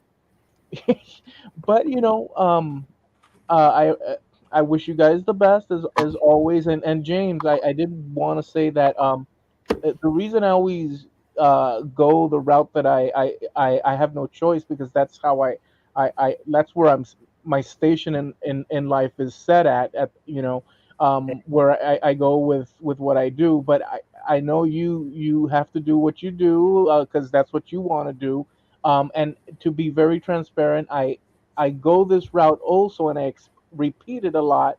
The route of you leave me alone, I leave you alone, because I think that's the only proper argument when we're talking about things such as religion in the context of things like science or proof or evidence. I don't think that the two can. It's like oil and water when it comes to being able to offer anybody proof of what one believes in the context of these matters of spirituality. So I think it's like dead in the water at the outset. So I always hang my hat on these, I guess, American principles, but it's bigger than this sort of I guess classical libertarian, leave me alone, I leave you alone, all encompassing type of concept, for better or worse.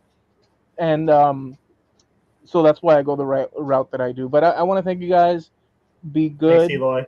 And I wish you the best. Woohoo! Thank you so very much, Eloy. It was lovely having you on, and thank you so very much for the support. And all right, we got our headliner before the pilots land the plane. Beamsy. We have been Midnight Ranting on Modern Christianity Isn't Christianity at All. Lovely having you on. What you got going on, and what are your final thoughts? As for is modern Christianity Christianity, of course it is. because it's the same thing as Pat was going through. Christianity from the 2nd century might be different to Christianity now, but it still is Christianity. In the same way that, depending on where you look it up, there's anywhere between 21,000 to 42,000 different denominations of Christianity. They're all Christianity. It's just that if they have a different interpretation of what it means to them and what it is. It doesn't make someone non-Christian. Thank you, Beamsy. Thank you so very much, Beamsy. It was lovely having you on as always. And all right, we are going to land the plane. The person who I believe is directly in charge of bringing the producer food. Oh. Yeah, James, we have been Midnight Ranting. Meow. I get waken up often to a chorus of meows. Well, and it's always like, oh, you haven't fed me in years, I'm pretty sure. He's like, hey, I know you're going to get up in a few minutes and go to work, but before you do that, meow, don't forget to feed me. Meow. Yeah. But they have those big eyes. But we have been Midnight Ranting on Modern Christianity isn't Christianity at all. James, I want to thank you once again because, sometimes it's something on my brain. Sometimes it's something on your brain. This was something, either it got delivered to you by the algorithm gods or, the algorithm gods. And so... much more real than the Christian God. But yes, what do you think, James? Was it Christianity or just a guy going through a midlife crisis? Well, like Beamsy said, I would say that they're Christian. I label all people who, all denominations, Christianity, Catholics, Protestants, Seventh-day Adventists. I consider them all Christians. That's how they identify, and it's not objective, so you can't have. There's not one arbiter who decides what's Christian and what's not. They all go by one book, but they all have different interpretations of it. And who's to say who's right or wrong? They can't all be right, but they can't all be wrong. And I think that's the most reasonable explanation for it all.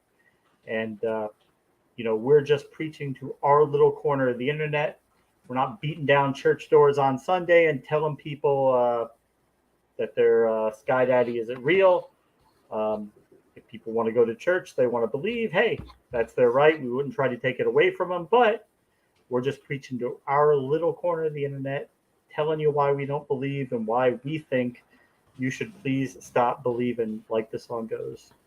Anyway, guys, appreciate you for staying with us, and have a good night. Woo! Thank you so very much, James. And all right. Another queen right back here. Do it to us. Our bodies are ready. I think our bodies have been ready for something like that. That's a different type of queen. Trying to think. Yeah, ask a different type of Patreon. Sending what? Who would not know who? Sending love. I hope you all had a good time on this episode of Skeptic and Ranting. It was definitely a doozy. Modern Christianity isn't Christianity at all. Dun dun dun. Where we watched a video from the Channel Axe initiative called Modern Christianity Isn't Christianity at All, the Dead Church series. For a good time. Worth dreaming about. Not dead yet, but we're trying. Not dead yet. We're trying, though. Every day above ground is a good day. At least that's what I told to every person at Walgreens. And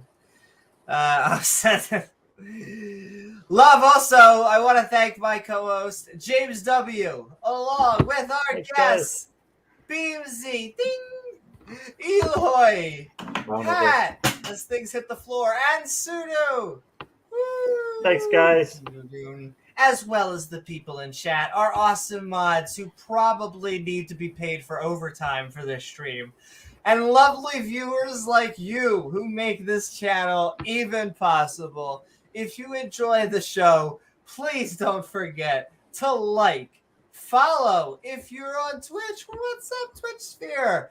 Or subscribe. Woo, what's up, YouTube? Because that gives you access to that bell icon, which, when set to all, will send you reminders to see our premieres or join our live streams, just like the We Did It Live version of right now. Or hey, why not leave a comment once the video's done? You can also leave a super thanks, and we're just sending love to all of the.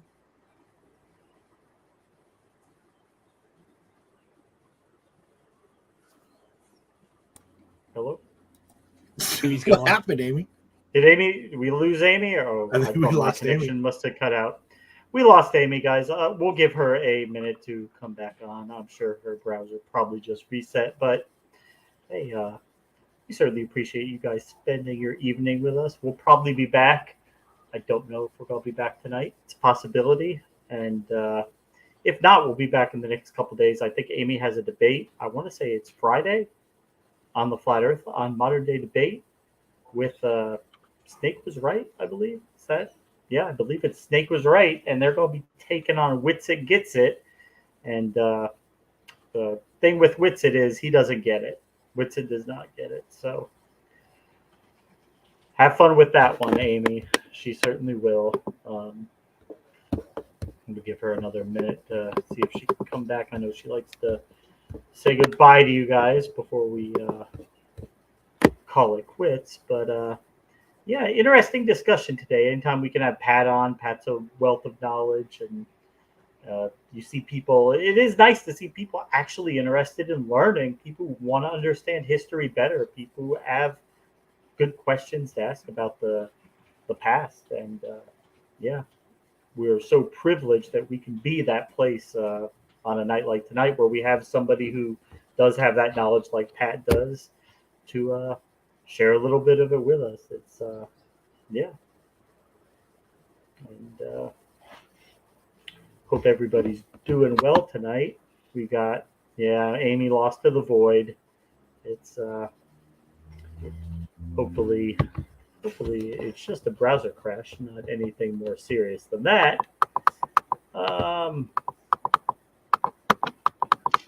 See, I've got a whole bunch of videos coming up. Well, I've been previewed. I have videos down the pipe for us to carve up. Some videos talking about end times. Some basic theology videos. Lots of fun. Lots of fun. Always love taking those things apart. Iron Charioteer, it's good to see you. I haven't seen you a whole lot lately, but it's good to see you back.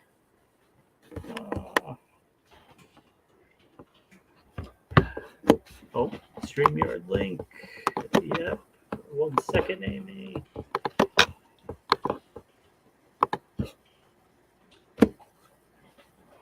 Amy should get that link, so she should be back on momentarily, guys. Ooh, see if she can end from her phone. I can end it from here, but I don't want to. She likes to play specific videos.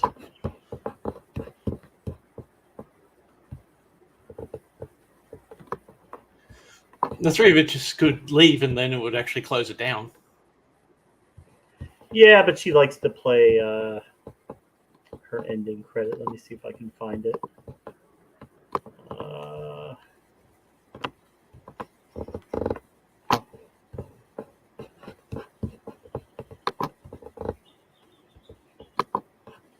Yeah, as you can see, we will tend to rely on Amy. She's amazing with the tech and everything.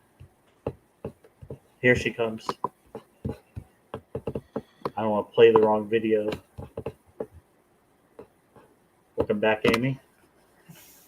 Anyway, guys, I don't know if she's going to be coming on, but thanks for spending the night with us. It was a lot of fun, and we will be back shortly.